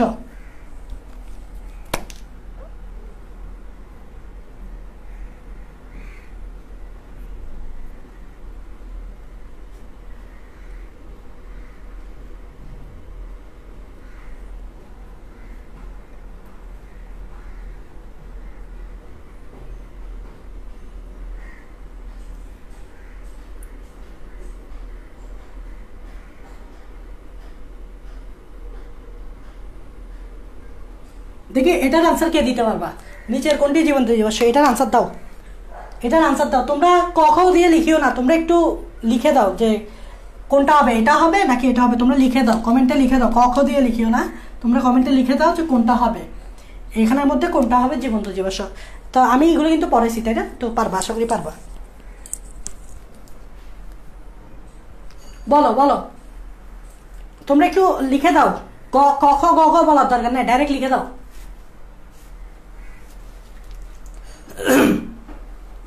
আনসার কি হবে?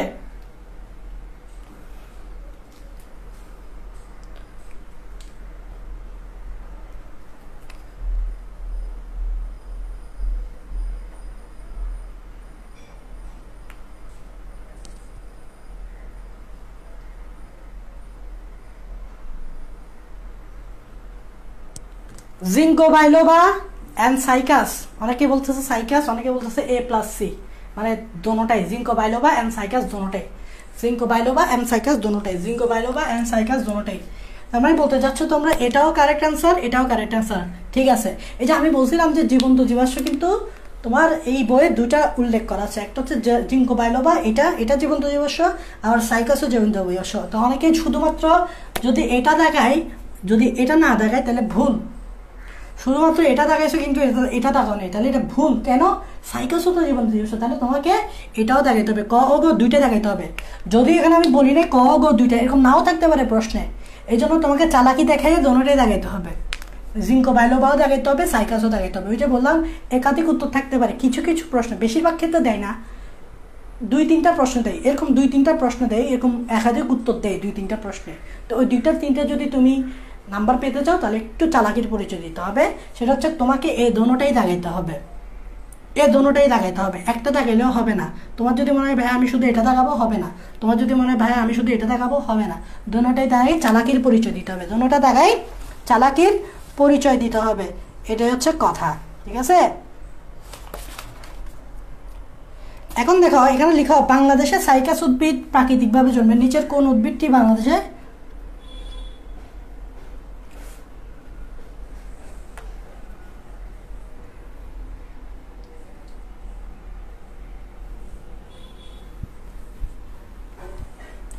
এই দেখো এখানে আর একটা প্রশ্ন করি,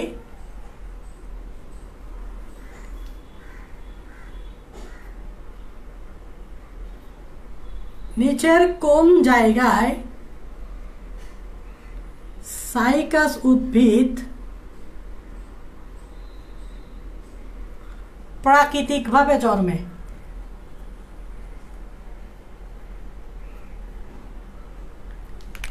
ক, এটা আমি পড়েছি তাই না। ক, নিচের কোন জায়গায় সাইকাস উদ্ভিদ প্রাকৃতিকভাবে জন্মে, ঠিক আছে।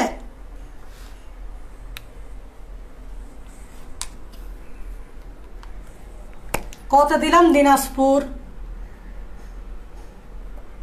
খতে দিলাম সোনারগাঁও,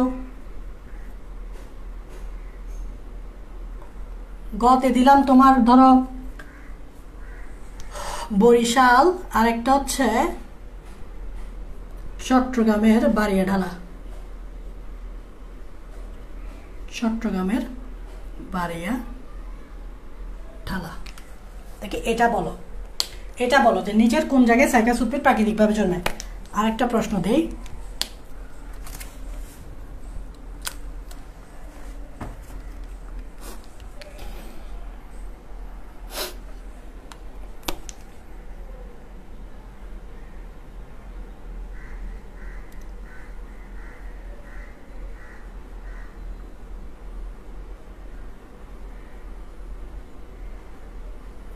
ব্যক্তবীজী উদ্ভিদের endosperm thrice n twice n n A ও বি, এটার আনসার দাও। ব্যক্তবীজী উদ্ভিদের এন্ডোস্পার্ম বা শ্বাস, এন্ডোস্পার্ম বা শ্বাস, থ্রাইস এন মানে ট্রিপ্লয়েড, টুয়াইস এন মানে ডিপ্লয়েড, এন মানে হ্যাপ্লয়েড, DAOB, AOB বলতে থ্রাইসেন এবং টুয়াইসেন দুইটাই। এটার আনসার দিবা যে ব্যক্তবীজী। তোমরা কি জানো ব্যক্তবীজী মানে কি? তোমরা কি জানো ব্যক্তবীজী মানে কি? মনে রাখবা ব্যক্তবীজী মানে হচ্ছে নগ্নবীজী, কারণ নগ্নবীজিতে যেরকম বীজ নগ্ন থাকে, ব্যক্ত মানে হচ্ছে বীজ খোলা থাকে। ব্যক্ত মানে কি? বীজ খোলা থাকে, একই কথা।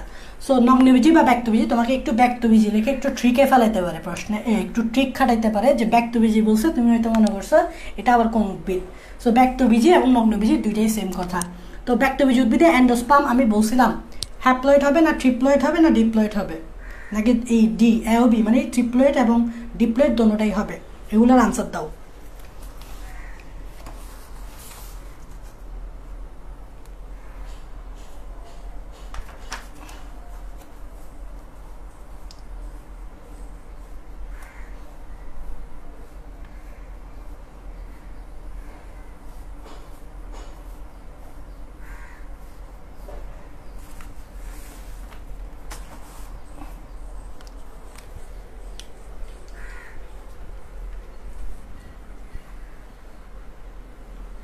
চিটাগং, চিটাগং চট্টগ্রামের বাড়িয়ালা, কারেক্ট, এটা কারেক্ট, চট্টগ্রামের বাড়িয়ালা কারেক্ট। এটার আনসারটা একটু বলো, এটার আনসার অনেকে ভুল করবা।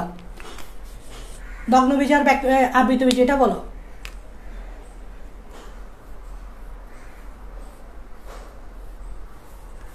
এটার আনসার পারবা তো? এটার আনসার হচ্ছে এটা হ্যাপ্লয়েড। মনে করে দেখো, আমি বলছিলাম যে নগ্নবীজী উদ্ভিদের যে ইয়াটা থাকে মানে অ্যান্ডোস্পার্মটা থাকে, ওইটা কিন্তু হ্যাপ্লয়েড হবে। নগ্নবীজী উদ্ভিদের অ্যান্ডোস্পার্ম কি হবে? হ্যাপ্লয়েড হবে, হ্যাপ্লয়েড এটা হবে। আবৃতবীজীর হবে ট্রিপ্লয়েড। আবৃতবীজী যদি লিখতাম, এখানে যদি আমি এটা আবৃতবীজী লিখতাম, আবৃতবীজী যদি লিখতাম, তখন আবৃতবীজীটা কিন্তু ট্রাইসেন হবে। এখন তো আবৃতবীজী বলি নাই, এটা বলছি আমি নগ্নবীজী, নগ্নবীজী। তো নগ্নবীজিতে কি হবে বলো তো? নগ্নবীজী বা ব্যক্তবীজী। অবশ্যই হ্যাপ্লয়েড হবে, ভুল করা যাবে না। এটা আবৃত বীজিতে এটা হবে, বাট নগ্ন বীজিতে এটা হবে, ভুল করা যাবে না। তো এই জায়গায় ভুল করতে পারবা, এই জায়গায় অনেকেই ভুল করবে, এই জায়গায় কি করবে, অনেকেই ভুল করবে। আচ্ছা, আরও কিছু দিয়ে ক্লাসটা আমি শেষ করে দিই, আরও কিছু প্রশ্ন দিয়ে ক্লাসটা আমি শেষ করে দিই, নেক্সট ক্লাসে আমরা বাকিগুলা পড়বো, ঠিক আছে?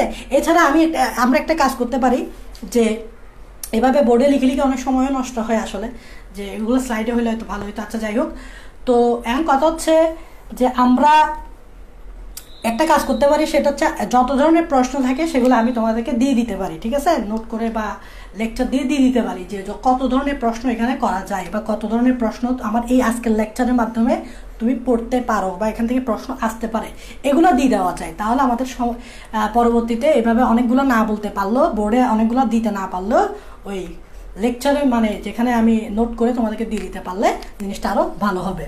তো এখানে দেখো, আমি আরও কিছু প্রশ্ন দিয়ে ক্লাসটা একটু শেষ করে দিই। সেটা হচ্ছে যে আরও কয়েকটা প্রশ্ন দিই, দেখি তোমাদের পারো কিনা। যে জীববিজ্ঞানের যে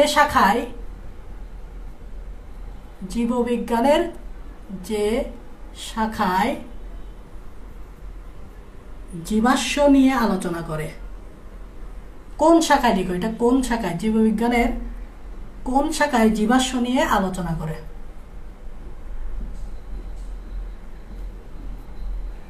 অপশন 1 দিচ্ছি আমি, আর্কিওলজি,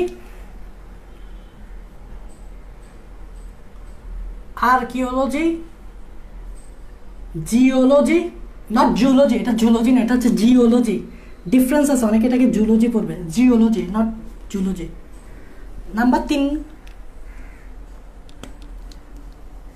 ইকোলজি, নাম্বার 4 প্যান্টিওলজি। দেখি এটা বলো, আমি তোমাদেরকে পড়াইছি, সো পারার কথা। এটার আনসার কি হবে দেখি, বলো এটার আনসার কি হবে দেখি, সবাই বলো এটার আনসার কি হবে দেখি, সবাই বলো।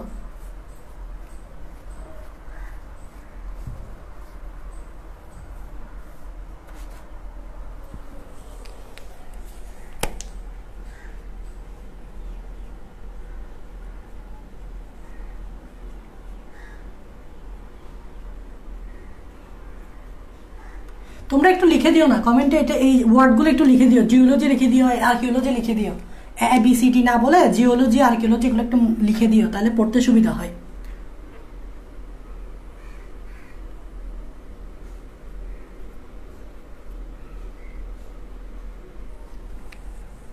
এটা পারো কিনা দেখবো, এটা ইম্পর্টেন্ট।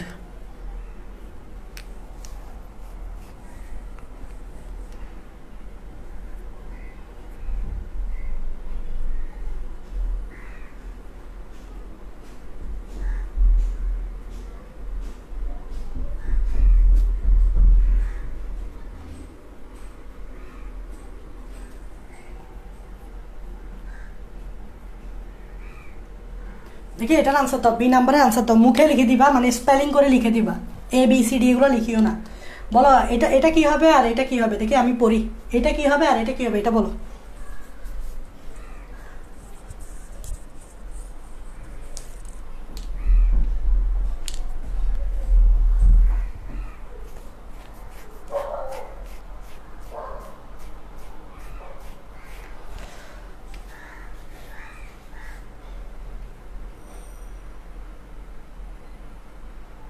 ব্যাসেল আর সঙ্গী কোষ, তার মানে বলতে চাচ্ছ যে এটা হবে, এটা ব্যাসেলও হবে, এটা ব্যাসেলও হবে, আবার সঙ্গী কোষও হবে, ব্যাসেলও হবে আর সঙ্গী কোষ হবে, আর এটা কি হবে, এটা বলতে হচ্ছে প্যান্টিওলজি হবে। তার মানে এটা তো আমি বলছিলাম যে এটা প্যান্টিও না, এটা প্যালিওলজি হবে, এটা আমি বলে প্যান্টিও লিখছি, এটা হবে প্যালিও। তাহলে এই যে জীববিজ্ঞানের যে শাখা জীবাশ্ম নিয়ে আলোচনা করে, এটা অবশ্যই প্যালিওলজি বলে আমি বলে দিছি। আর খেয়াল করে দেখো, আমি বলছিলাম নগ্নবীজী উদ্ভিদে মনে করে দেখো সঙ্গী কোষ থাকে না বলছিলাম, আর ব্যাসেল থাকে না। জাইলেমের ভাই নাই মানে ব্যাসেল নাই, আর ফ্লোয়েমের সঙ্গী নাই মানে সঙ্গী কোষ নাই। সিপ নল্লর থাকে, ট্রাকিডও থাকে, তার মানে এই দুইটা আনসার দাগাইতে হবে। অনেকে যদি এটা দাগায় কাবিলাতি করে বেশি এক্সাইটেড হয়ে যদি এটা দাগায়, এটা যদি আর চোখে না পড়ে, তাহলে আনসারটা তার ভুল। এক্সাইটেড হওয়া যাবে না, রিল্যাক্স মোডে করতে হবে, হ্যাভ এ রিল্যাক্স চিল মোডে করতে হবে, ঠিক আছে? হ্যাঁ, কি একটা আসে না, কি একটা ভিডিও ছিল না, কি হ্যাভি রিল্যাক্স, না হ্যাভি রিল্যাক্সে থাকতে হবে, চিল করতে হবে, হ্যাভি রিল্যাক্সে থাকতে হবে, ঠিক আছে?